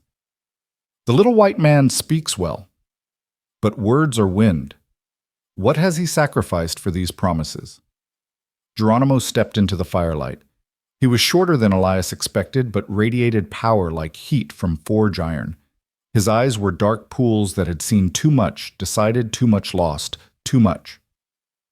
I've lost my career, my reputation, my safety. Things that can be regained. What have you lost that cannot be recovered?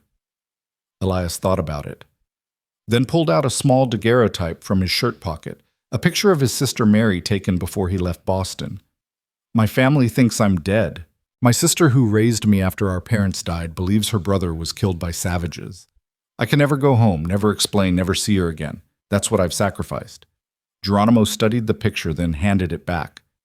Family is everything to Apache. A man who gives that up for strangers' cause. Perhaps he can be trusted.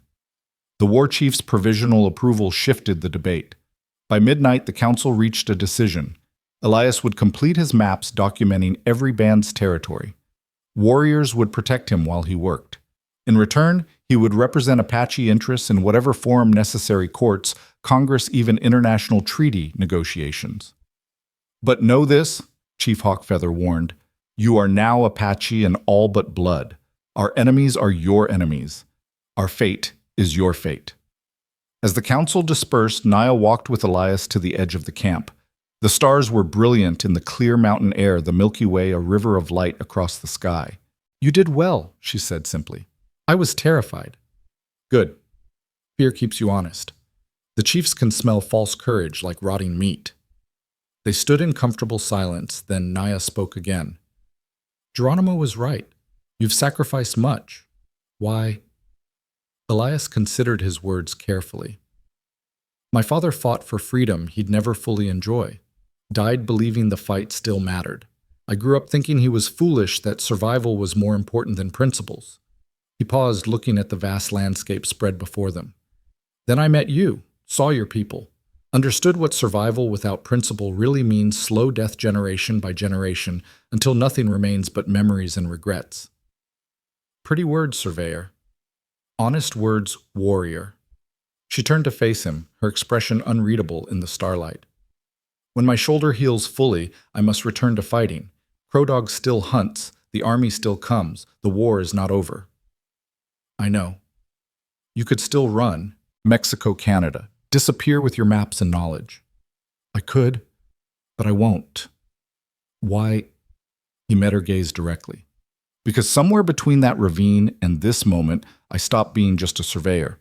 I became part of something larger, part of this land's true story. And partly, he hesitated, then forged ahead, partly because leaving would mean leaving you. Naya was quiet for a long moment. Then she did something unprecedented. She touched his face gently, her warrior's voice surprisingly soft.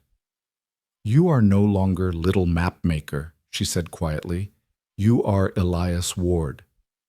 Friend of the Apache keeper of truth, stubborn as a mule and brave as a mouse facing eagles. That doesn't sound very impressive.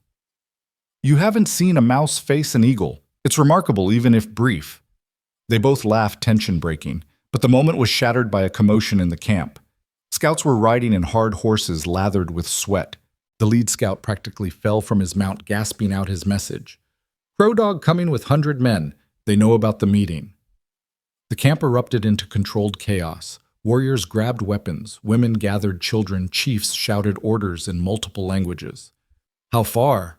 Geronimo demanded suddenly beside them. Half day, maybe less. They're pushing hard, killing their horses. He dares attack the meeting. Chief Hawkfeather's voice carried outrage. This violates all tradition, all law. Crow Dog follows no law but gold, Geronimo said grimly. We prepare for siege. Naya was already moving, checking her weapons despite her still weak shoulder. Elias grabbed her good arm. You can't fight, not yet. I can, and I will. This is my fault, I challenged him, wounded his pride. He comes for me as much as for you. Then we face him together. She looked at him, small, frightened, but determined. You're not a warrior, Elias. No, but I'm excellent at running, hiding, and occasionally hitting things with rocks. Useful skills in their own way. Despite everything, she smiled. Very well.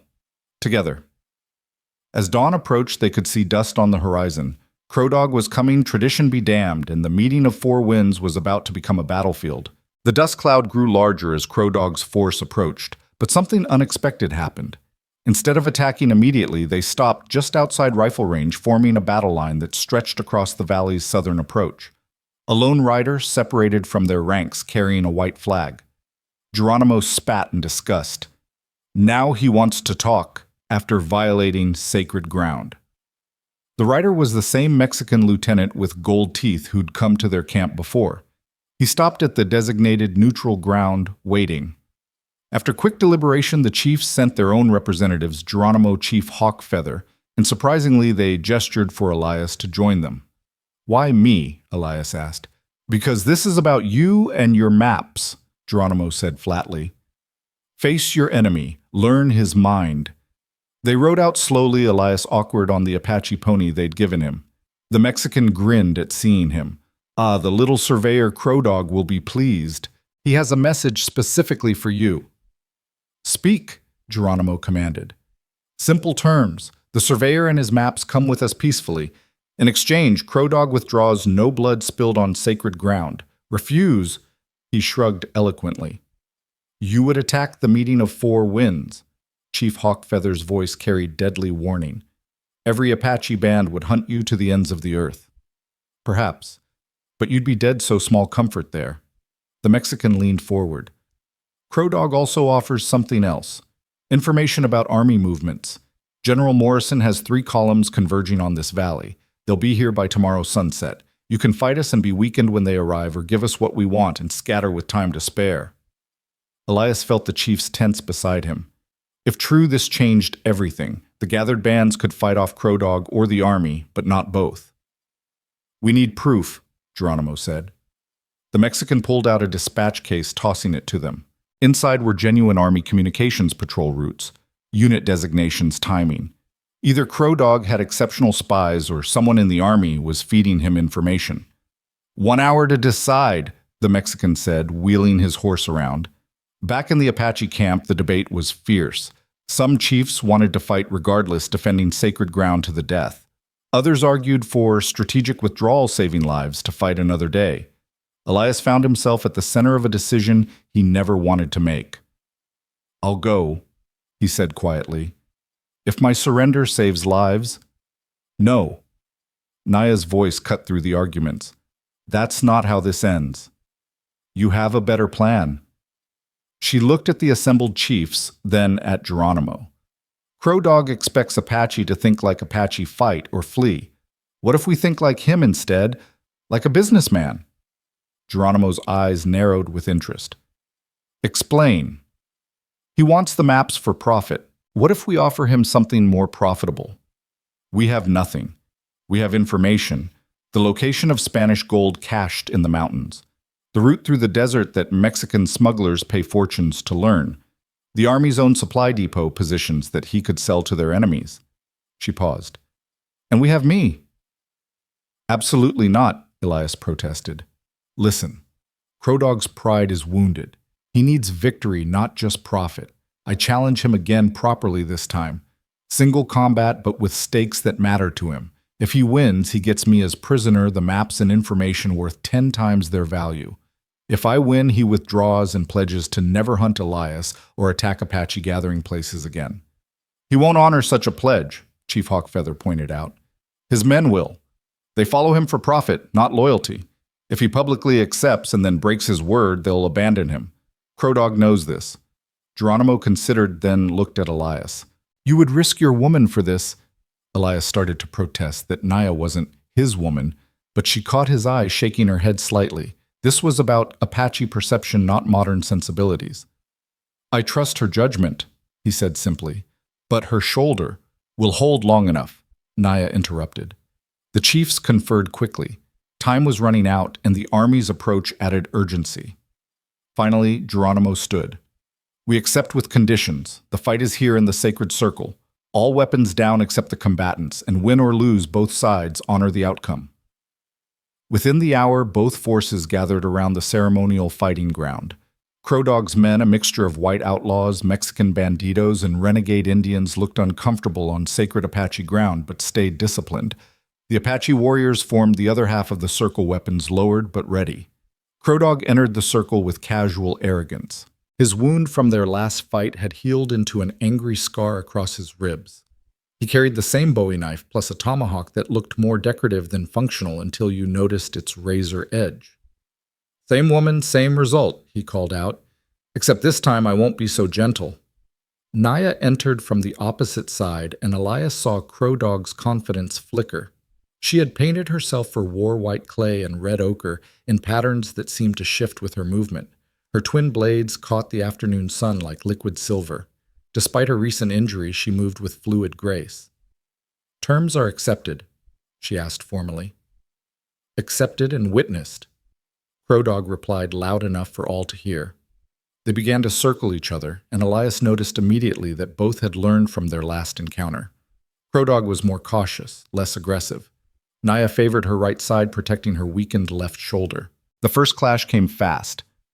Crow Dog testing her defenses with quick strikes that she parried or dodged. He was probing for weakness, particularly that injured shoulder. Naya gave ground carefully, letting him think he was driving her back. Then she exploded into motion. Her right blade swept up, catching the tomahawk and sending it spinning away. Her left blade, despite the weak shoulder, carved a line across Crow Dog's extended arm. First blood to her again. But Crow Dog had expected this.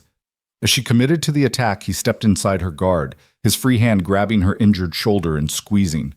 Naya gasped in pain, her left blade dropping from nerveless fingers. "Predictable, he sneered, raising his knife for a killing blow. But Naya had expected this, too. Her knee drove up into his groin with devastating force. As he doubled over, her forehead cracked against his nose, sending him stumbling backward, blood streaming down his face. The crowd roared both sides, appreciating the brutal efficiency. This wasn't elegant combat. This was survival. They separated, both breathing hard, both wounded. Crowdog's nose was clearly broken, affecting his breathing. Naya's left arm hung almost useless, but she still had one blade and deadly intent. "You fight like a man," Crowdog gasped, spitting blood. "You fight like a dog," she replied. "All bark until someone kicks you." He charged at the insult, knife-weaving patterns meant to confuse and overwhelm. Naya gave ground, parrying desperately with her single blade. She was tiring, the shoulder wound sapping her strength. Elias found himself stepping forward, hand reaching for a rock, ready to intervene regardless of consequences. Miguel grabbed him, holding him back. "She must do this alone or victory means nothing." Crowdog pressed his advantage, driving Naya toward the circle's edge. His blade finally got through, slicing across her ribs. She stumbled, going to one knee. "Yield," he commanded, knife at her throat. Naya looked up at him and smiled through bloody teeth. "No." Her hand, which had seemed to be supporting her weight, whipped up, throwing sand and dirt into his eyes. As he recoiled, blinded, she rolled forward, her blade finding the back of his knee. Tendons parted with an audible snap. Crowdog screamed, falling backward, his leg no longer supporting him. Naya rose slowly, painfully, but stood while he writhed on the ground. "Yield," she said quietly. "Kill me then," he snarled. "Take your victory." "Death is easy. Living with defeat, that's harder." She looked at his men, ensuring they heard her next words. "You lost Crowdog, publicly, definitively. Your men witnessed it. Honor the terms or be known forever as an oath breaker." For a moment, rage and calculation warred in Crowdog's pale eyes. Then, perhaps seeing his men's expressions, already calculating whether following a defeated oath-breaking leader was worth it, he nodded. "I yield. Terms accepted." The crowd exploded, Apache celebrating Crowdog's men, muttering uncertainly. Several were already drifting toward their horses, employment clearly over. Naya walked to Elias, finally allowing her exhaustion to show. He caught her as she swayed, supporting her weight. "That was insane," he whispered. "That was necessary." She looked at the dispersing outlaws. "He'll honor it for now. Pride and practicality will demand it. But watch for him in the shadows. Men like that don't forget." As Crowdog was carried away by his remaining men, Geronimo approached. "Well fought. But our problems aren't over. The army still comes." "Then we scatter," Chief Hawkfeather said. "Take different routes, confuse their tracking." "And the maps?" Elias asked. "You continue your work, document everything, but carefully, quietly." Geronimo studied him. "Can you reach people in the East newspapers, politicians?" "Maybe. I have contacts from my surveying work. But I'd need to get to a city, send telegrams, post letters." "Tucson," Naya suggested. "Largest city within reach. Mixed population, easier to hide." "Also where Crowdog's heading to lick his wounds," Miguel pointed out. He gave his word to not hunt Elias or attack Apache gatherings. Nothing about chance encounters in city streets. As they debated, a new voice interrupted, ancient, cracked, but carrying surprising authority. "The white map maker comes with me." Everyone turned to see an incredibly old Apache woman, bent nearly double with age, but with eyes that burned with intelligence. Elias recognized her from stories Maria Windwalker said to be over 90 summers old, keeper of the oldest traditions. "Grandmother," Geronimo said respectfully, "this is dangerous." "Everything is dangerous, but I go to the reservation at San Carlos. Official business protected by treaty. The surveyor can travel under that protection." "The reservation?" Elias was confused. "But I'm wanted by the Army, not the Indian Agency. Different authority, different priorities. Agent Klum at San Carlos is complicated. Not friend, not enemy. But he follows rules, and rules say anyone under tribal protection can enter reservation land. It was audacious hiding in plain sight on a government reservation. But it might work." "I'll go too," Naya said immediately. "No," Maria said firmly. "You're too recognizable. The warrior woman who defeats men, every soldier would know you. But him," she gestured at Elias with a gnarled finger. "Small, unremarkable white man could be anyone. Missionary, trader, government clerk." It made sense, though. Elias hated the idea of separating from Naya. She was still wounded, vulnerable, despite her victory. The reservation has a telegraph office, Maria continued. You could send your messages, contact your Eastern allies, then disappear again before anyone realizes who you were. Chief Hawkfeather nodded slowly. It could work, and Maria's protection is real. Even the army wouldn't dare interfere with her. Why would you do this? Elias asked the old woman. She smiled, an expression that rearranged the landscape of wrinkles on her face. Because I remember when there were no lines on paper defining our world. Because I've watched 3 generations lose ground to those lines. And because she looked at his map spread on a blanket for the chiefs to see, because you're the first white to draw lines that include us instead of exclude us. The decision was made quickly. The bands would disperse immediately, staying ahead of the army. Maria would take Elias to San Carlos using her treaty protection. Naya would go with Chief Hawkfeather's band healing and preparing for whatever came next. As they prepared to leave, Elias and Naya found a moment alone. The sun was setting, painting the sacred valley in shades of gold and red. This feels like goodbye, he said quietly. Not goodbye. Apache don't say goodbye, we say until the path brings us together again. That could be a long time. Or tomorrow. Paths are unpredictable. She touched his face gently, mindful of her wounded shoulder. You've changed, Elias Ward.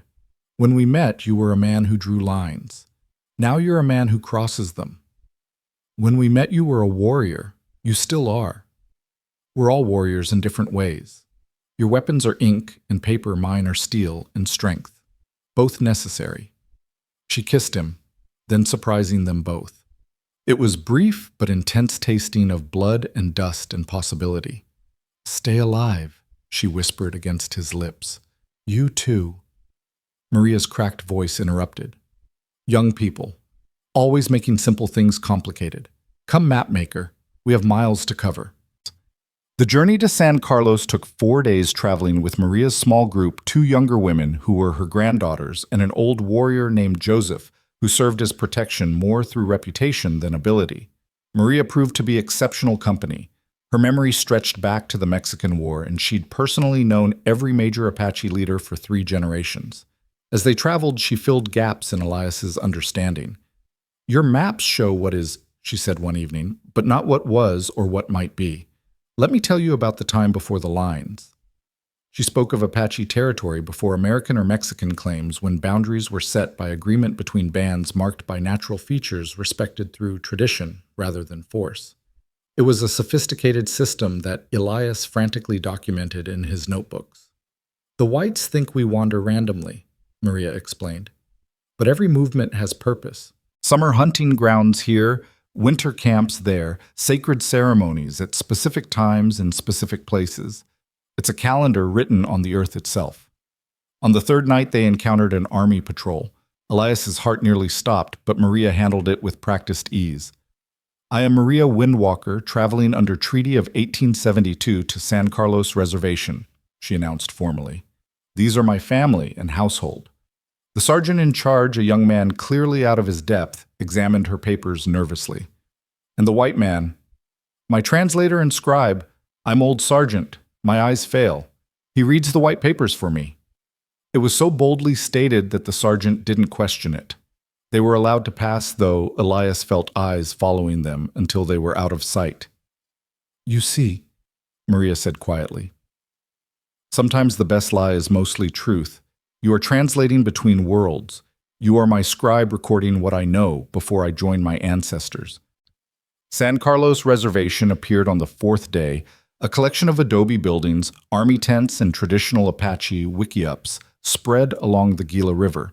It was simultaneously depressing and inspiring. Depressing because of the obvious poverty, the controlled movement, the sense of confinement. Inspiring because despite everything, Apache culture survived, adapted, endured. Agent John Clum was indeed complicated.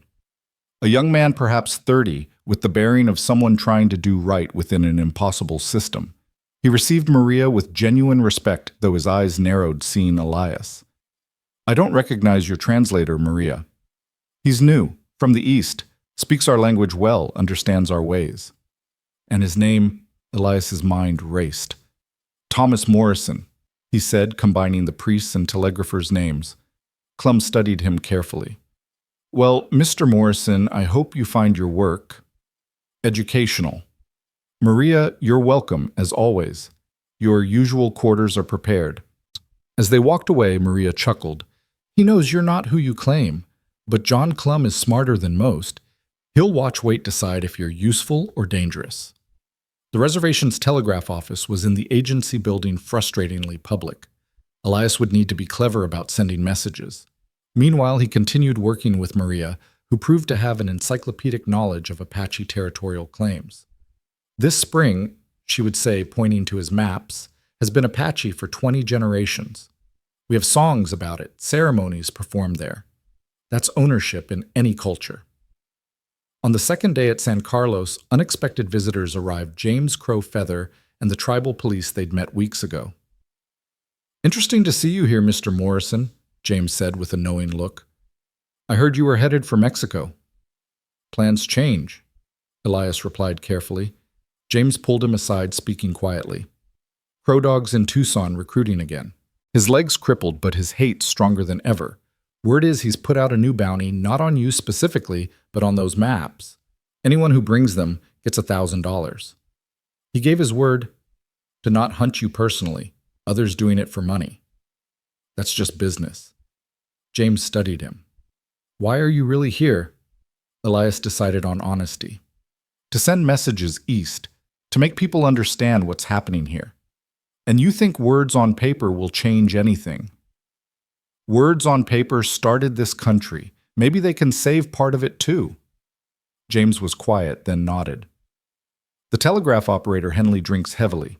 Every evening from 6 to 8, he's at the sutler's store. Office is empty then. Why tell me this? Because some of us who wear the white man's uniform still remember who we are. He walked away without waiting for response. That evening, Elias slipped into the telegraph office. His fingers flew over the keys, sending messages to every contact he could remember. Newspaper editors, congressmen who'd shown sympathy to Indian rights, even his old professor at Harvard who had connections in Washington.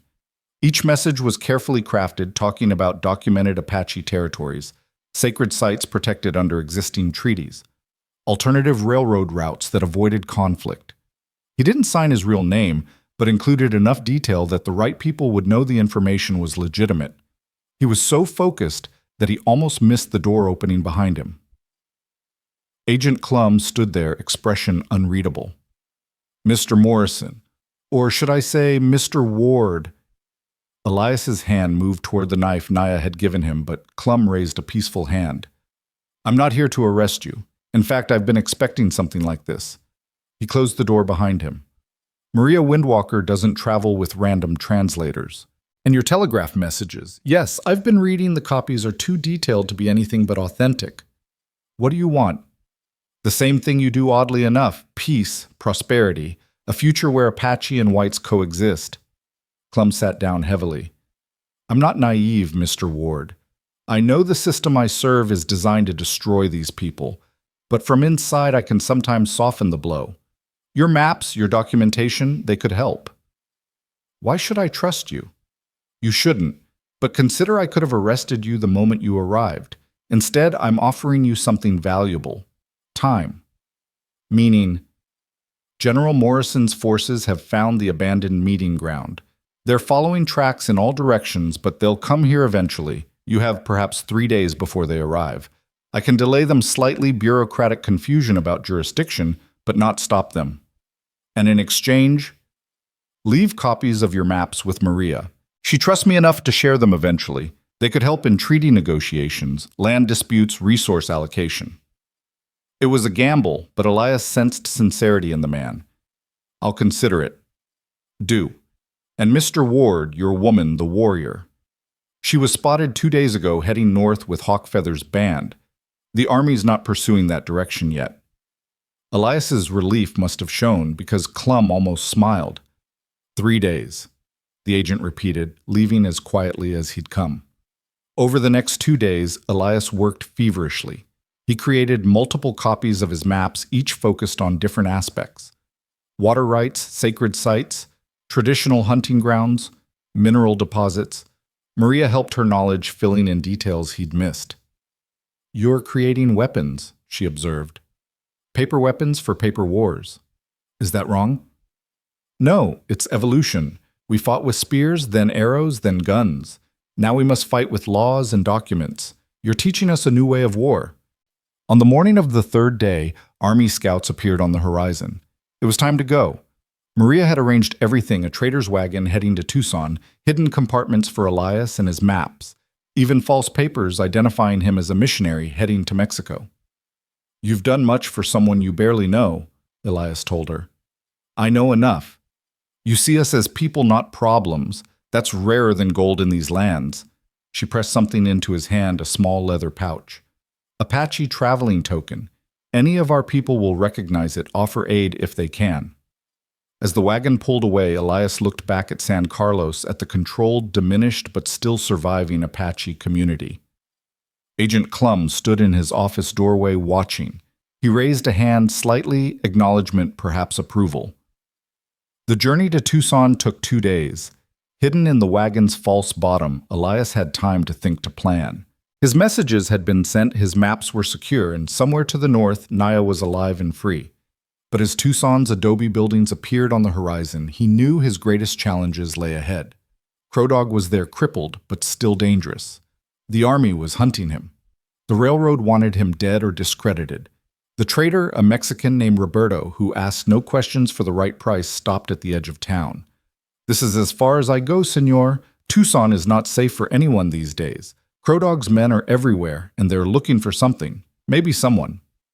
Elias climbed out, adjusting the missionary clothes Maria had procured for him. With his small stature and mild appearance, he looked the part perfectly. Thank you, Roberto. Vaya con Dios, Padre. You'll need his protection in there.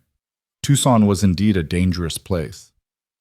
Crow Dog's men lounged outside saloons, watching everyone who passed. Army patrols marched through streets.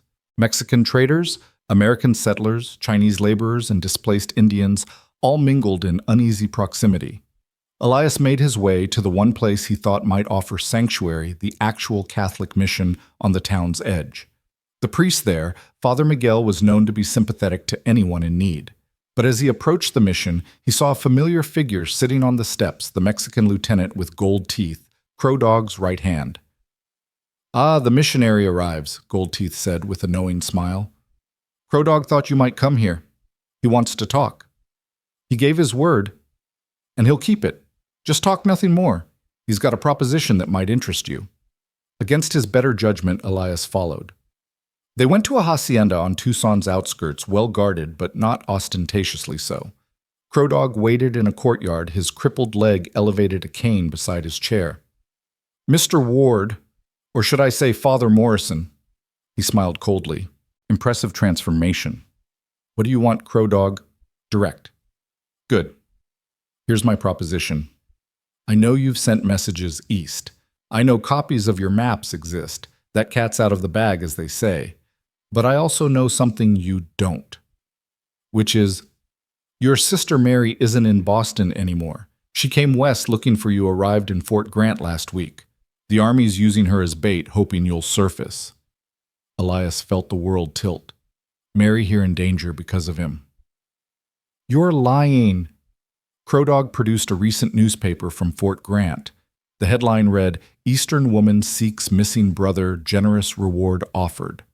The article included a sketch, definitely Mary older than he remembered, but unmistakably his sister. The Army's watching her, waiting, Crow Dog continued. But I could get her out, send her safely back east. All I want in exchange is the location of the original maps.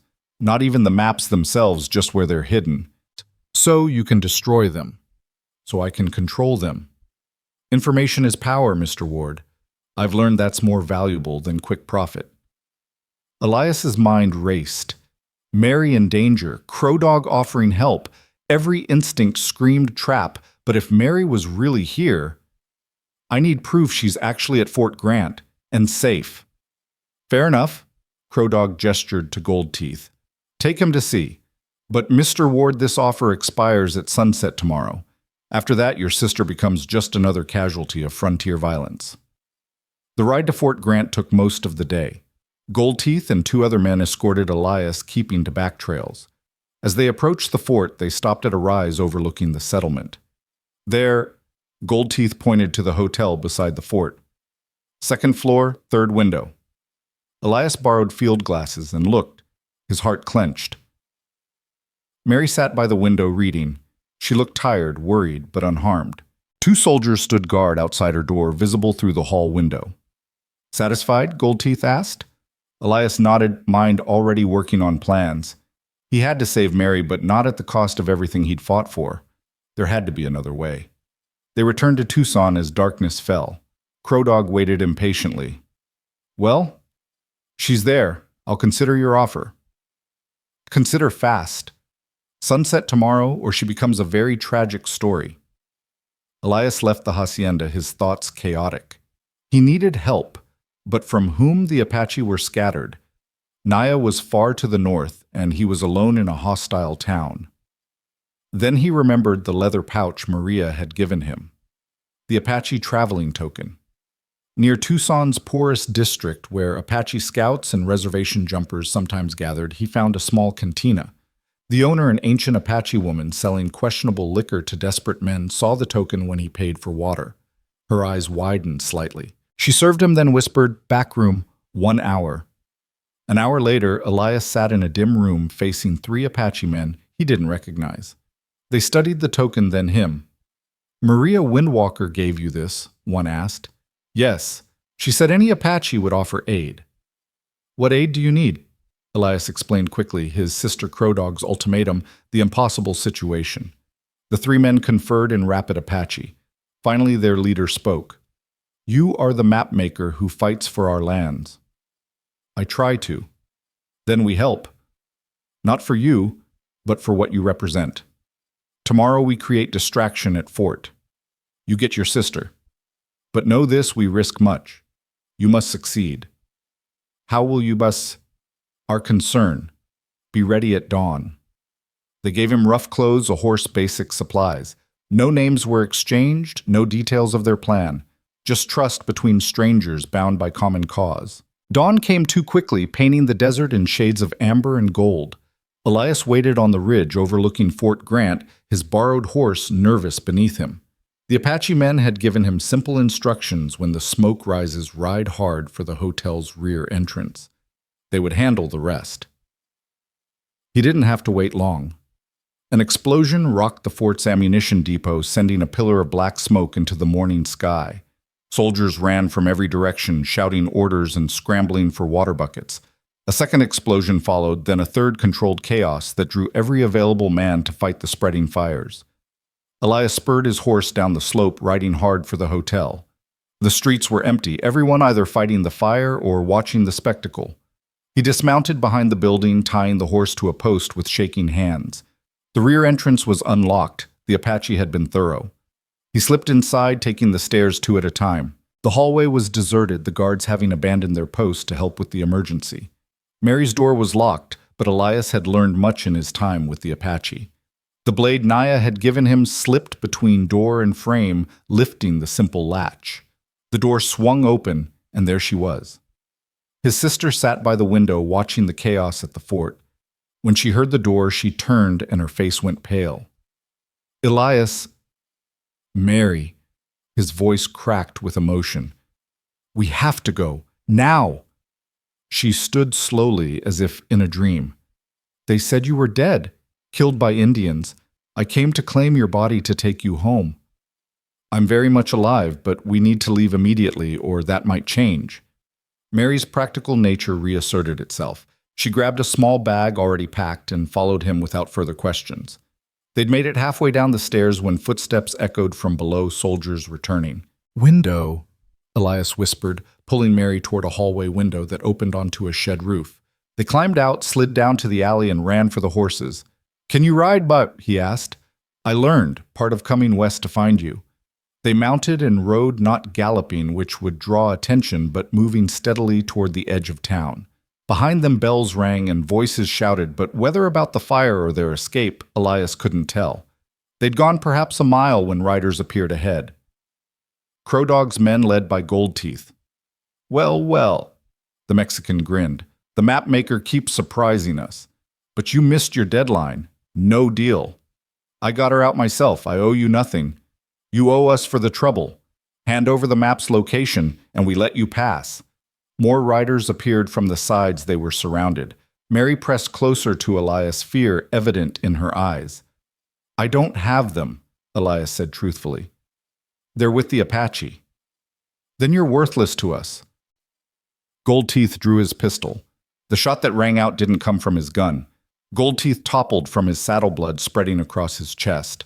More shots followed, and Crow Dog's men scattered, seeking cover that didn't exist on the open plain. Apache warriors materialized from the ground itself. They'd been lying hidden, covered with dirt and brush, waiting. Among them, impossibly, was Naya. She rode straight for Elias and Mary, her movement still favoring her healing shoulder, but effective nonetheless. "We need to move. The army will respond to those shots." "How are you here?" Elias asked as they rode. "Maria Windwalker sent word. Said you would need help. The warriors who aided you at the fort are my cousins." She glanced at Mary. "Your sister?" "Mary, meet Naya. She saved my life." Mary studied the Apache warrior woman with intelligent eyes. "Then I owe you a debt I can never repay." "Your brother has repaid it many times over. Come, we have far to ride." They rode north through the day, switching horses at a hidden cache Naya's cousins had prepared. By evening, they'd reached the foothills of the mountains where a small Apache band waited, mostly women and children with a few warriors keeping watch. Chief Hawkfeather emerged from a wickiup, looking older than when Elias had last seen him. "You bring trouble with you, mapmaker." "I'm sorry. I tried." Trouble was already coming. General Morrison's forces are sweeping the territory. Many bands have been forced onto reservations. Others hide deeper in the mountains.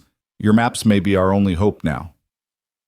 That night, around a small fire, Elias finally had time to talk properly with Mary. She looked at him as if he might disappear, occasionally touching his arm to assure herself he was real. "Tell me everything," she said. "From the beginning." So he did. The ambush, the rescue, the Apache camps, the maps, Crow Dog, all of it. Mary listened without interrupting her expression, cycling through shock, fear, pride, and understanding. "You've found a cause," she said when he finished. "Father would be proud." Father's cause got him killed. No giving up the cause killed him. After the war, when they betrayed the freed slaves, took back their promises, that's what broke him. You're not making his mistake. You're fighting past the first betrayal. It might get me killed anyway. Maybe. But you'll die as yourself, not as someone who gave up. She looked at Naya, who sat nearby, sharpening her blades. She's part of this cause. She is the cause, her and her people. Mary smiled, the first genuine smile he'd seen from her. "You love her." "Mary, don't deny it. I see how you look at her, how she looks at you. It's unexpected, but right somehow." Before Elias could respond, a scout ran into camp. Soldiers coming from the south, maybe an hour away. The camp erupted into controlled motion shelters, struck supplies, packed children lifted onto horses. They'd done this too many times. "Where do we go?" someone asked Hawkfeather. The old chief looked at Elias.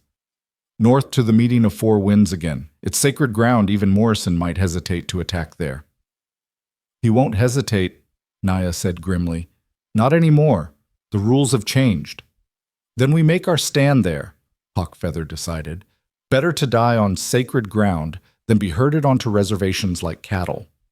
As they prepared to move, Elias pulled out his map, studying them by firelight. There had to be something, some advantage they could use.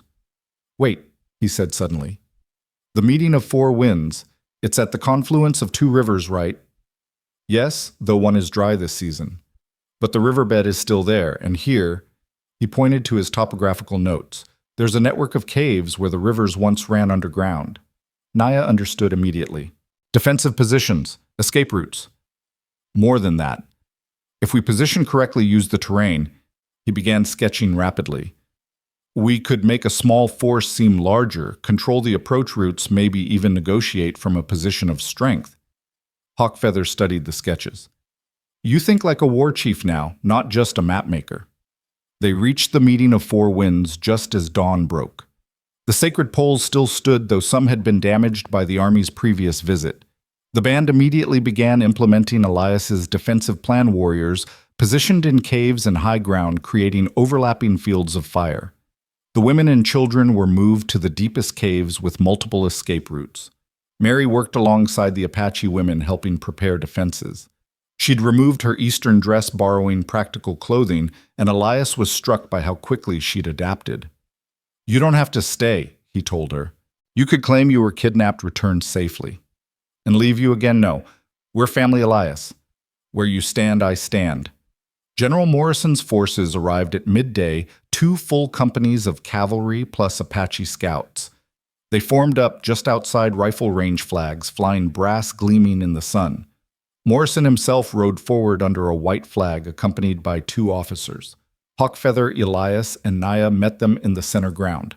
Morrison was exactly what Elias had expected, ramrod, straight, gray-bearded, with eyes like chips of winter ice. He looked at Elias with particular disgust.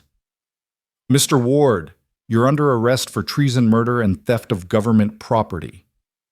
"I've committed no treason, killed only in defense, and the maps are my own work." "Your work commissioned by the Central Pacific Railroad, making them property of—" "Actually, General?" Mary's voice interrupted as she walked up to join them. "That's legally questionable. I've been researching." Elias was an independent contractor, not an employee.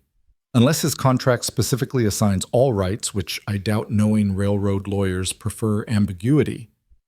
The maps remain his intellectual property. Morrison's eyes narrowed. "And you are Mary Ward, attorney at law, Massachusetts Bar, also his sister." Elias stared at her in shock. "Attorney, when did you—" "The last 3 years while you were out here. Someone had to handle Father's estate legally, and I discovered I had a talent for it." Morrison recovered from his own surprise. "Regardless of legal technicalities, these Apache are hostiles who must return to the reservation or face consequences." "Which reservation?" Naya asked. "The one where food rations are stolen by agents, where soldiers shoot Apache for sport, where children are taken from families and sent to schools that beat their language out of them." "The reservation where you'll be alive," Morrison said coldly. "This is not a negotiation. Surrender or face the consequences." "Then we face consequences," Hawkfeather said simply. Morrison started to turn away, then paused. "Mr. Ward, Miss Ward, you're white citizens. You can leave safely. This isn't your fight." "With respect, General," Elias said, "it became my fight when these people saved my life while my own kind tried to kill me for profit." Morrison's face darkened. "So be it. You have 1 hour to reconsider." As they walked back to defensive positions, Mary grabbed Elias's arm. "I need to tell you something. Before I left Boston, I filed copies of your letters and preliminary maps with the Bureau of Indian Affairs, the Smithsonian, and 3 major newspapers. They're waiting for confirmation these documents are authentic." "Mary, that's sus, dangerous." "Yes, but also leverage. If something happens here, if we don't survive, the truth still gets out." The hour passed too quickly. Morrison's forces began advancing in disciplined lines using standard tactics that assumed their enemy would break under superior firepower. But Elias had positioned the defenders perfectly. The first volley from hidden positions sent soldiers diving for cover that didn't exist on the open ground. The Apache had limited ammunition, but every shot counted. Morrison pulled back, regrouped, tried, flanking movements that ran into warriors positioned in the caves Elias had identified. The Army's Apache scouts were reluctant to fight other Apache on sacred ground, their hearts not in this fight. As afternoon wore on, the battle settled into a siege. Morrison had the numbers but couldn't use them effectively. The Apache had position but couldn't hold forever. Then Crow Dog arrived. He came from the east with 30 riders, his crippled legs strapped to his saddle-hate radiating from him like heat from a forge. He rode directly to Morrison's command post, and even from distance, Elias could see them arguing. "He's trying to convince Morrison to burn us out," Naya said, watching through field glasses. "Use fire to force us from the caves." "Would Morrison do that?" "He's a soldier. He follows orders, and his orders are to clear this territory." As if in answer, soldiers began preparing torches and oil-soaked bundles. The wind was wrong for a grass fire, but they could smoke the caves, making them death traps instead of shelters. "We need to act," Elias said, "before they're ready. Act how? Hawkfeather asked. Elias looked at his maps at the defensive positions at the sacred poles in the center of the grounds. An insane idea formed. I need to go out there. Talk to them. They'll shoot you on sight, Naya protested. Not if I carry something they want. He pulled out his original survey maps, the ones the railroad had commissioned. These are what started everything. Maybe they can end it. You would give them up. I would trade them. For safe passage for recognition of Apache claims for something better than massacre. Hawkfeather was quiet for a long moment. You would need authority to negotiate for us. Then give it to me. The chief looked at the other Apache leaders present. Quick discussion in their language followed, then nods of agreement. You speak for the Apache of the meeting of four winds. But know this, if you betray us, your spirit will never know peace. I won't betray you. Elias walked out carrying a white cloth in the map case. Soldiers trained rifles on him, but Morrison raised a hand, curious. Mr. Ward, come to surrender. Come to trade. He opened the case showing the original railroad surveys. Morrison's eyes gleamed with interest, but Crow Dog snarled. Those are mine by right. He stole them. You tried to steal them and failed, Elias said calmly. They're mine to trade. What do you want? Morrison asked. Safe passage for all Apache here to the reservation of their choice. No punishment for the resistance. Recognition of land claims I've documented. And, he looked directly at Crow Dog, this man arrested for murder and robbery. Crow Dog laughed. Arrest me for what? For the massacre of the survey team. For the murder of Jim Morrison, Tommy Patterson, Jake Sullivan, and others. I witnessed it. My testimony would hold in court. Your testimony is worthless. You're a traitor who's gone native. Actually, Mary's voice carried across the field as she too walked out briefcase in hand. His testimony is quite valuable, as is mine, as I've taken depositions from 3 survivors of the massacre who identify your men as the attackers.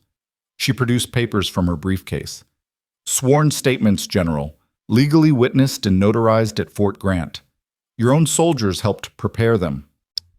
Morrison examined the documents, his expression thoughtful. The political calculus was changing. He could follow orders and massacre Apache along with American citizens, creating a scandal, or he could compromise and claim victory through negotiation. I need proof these are the original surveys, he said finally. Elias opened the maps, fully showing the Central Pacific stamps, his signature, the detailed work that couldn't be quickly replicated. If I agree, Morrison said slowly, the Apache must go to San Carlos. All of them. San Carlos with Agent Clum, not the military reservation, Elias countered. And they keep their weapons for hunting. Absolutely not. General, Mary interrupted.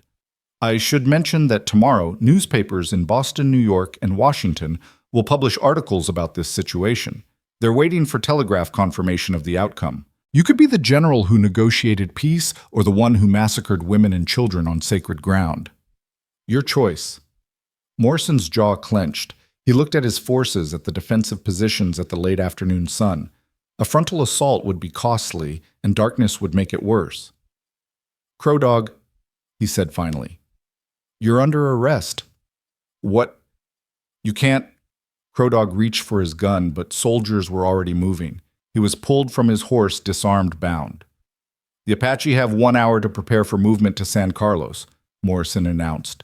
They travel under military protection but are not prisoners. Mr. Ward, the maps. Elias handed them over, feeling like he was giving away part of himself. But he'd kept copies, and more importantly, he'd kept faith. As the Apache prepared to move, Naya stood with Elias and Mary at the meeting grounds. This is defeat, she said quietly. This is survival, Elias countered. The wars are ending, Naya. Not in victory for either side, but in exhaustion. Now comes the harder fight in courts and Congress, in the minds of people who've never seen Apache except as savages in newspaper drawings. And you'll fight that fight. We will, Mary said firmly. I've already filed papers establishing the Apache Land Trust with documented claims based on Elias's maps.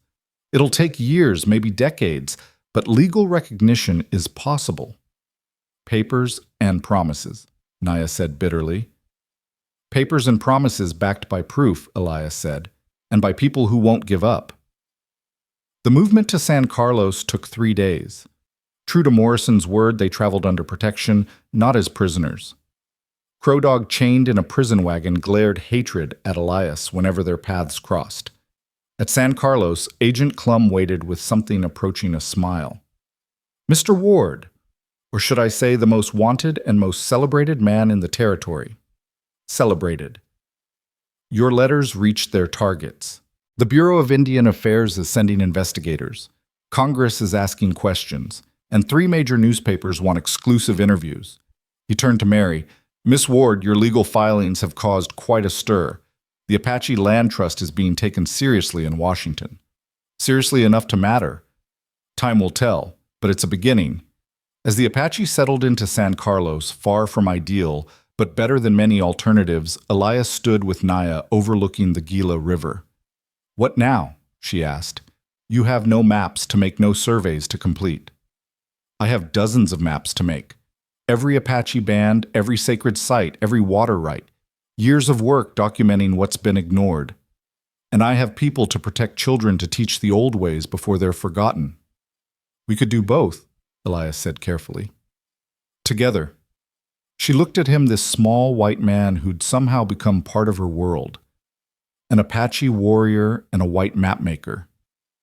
People will talk. Let them. We've faced worse than gossip. Mary approached carrying legal documents.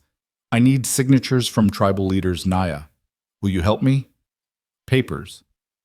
Naya sighed but took them. As the sun set over San Carlos, painting the sky in shades of hope and sorrow, Elias looked at what they'd accomplished. Not victory, not defeat, but something more complex. Survival with dignity, resistance through adaptation. Crow Dog would stand trial, though his money would buy good lawyers. The railroad would build through the territory, though perhaps avoiding the most sacred sites. The Apache would live on reservations, though, with documented claims to their traditional lands. Father was right, Mary said, standing beside him. The fight doesn't end with battles. It continues in courtrooms, classrooms, newsrooms. Small victories, Elias mused, mapped one line at a time.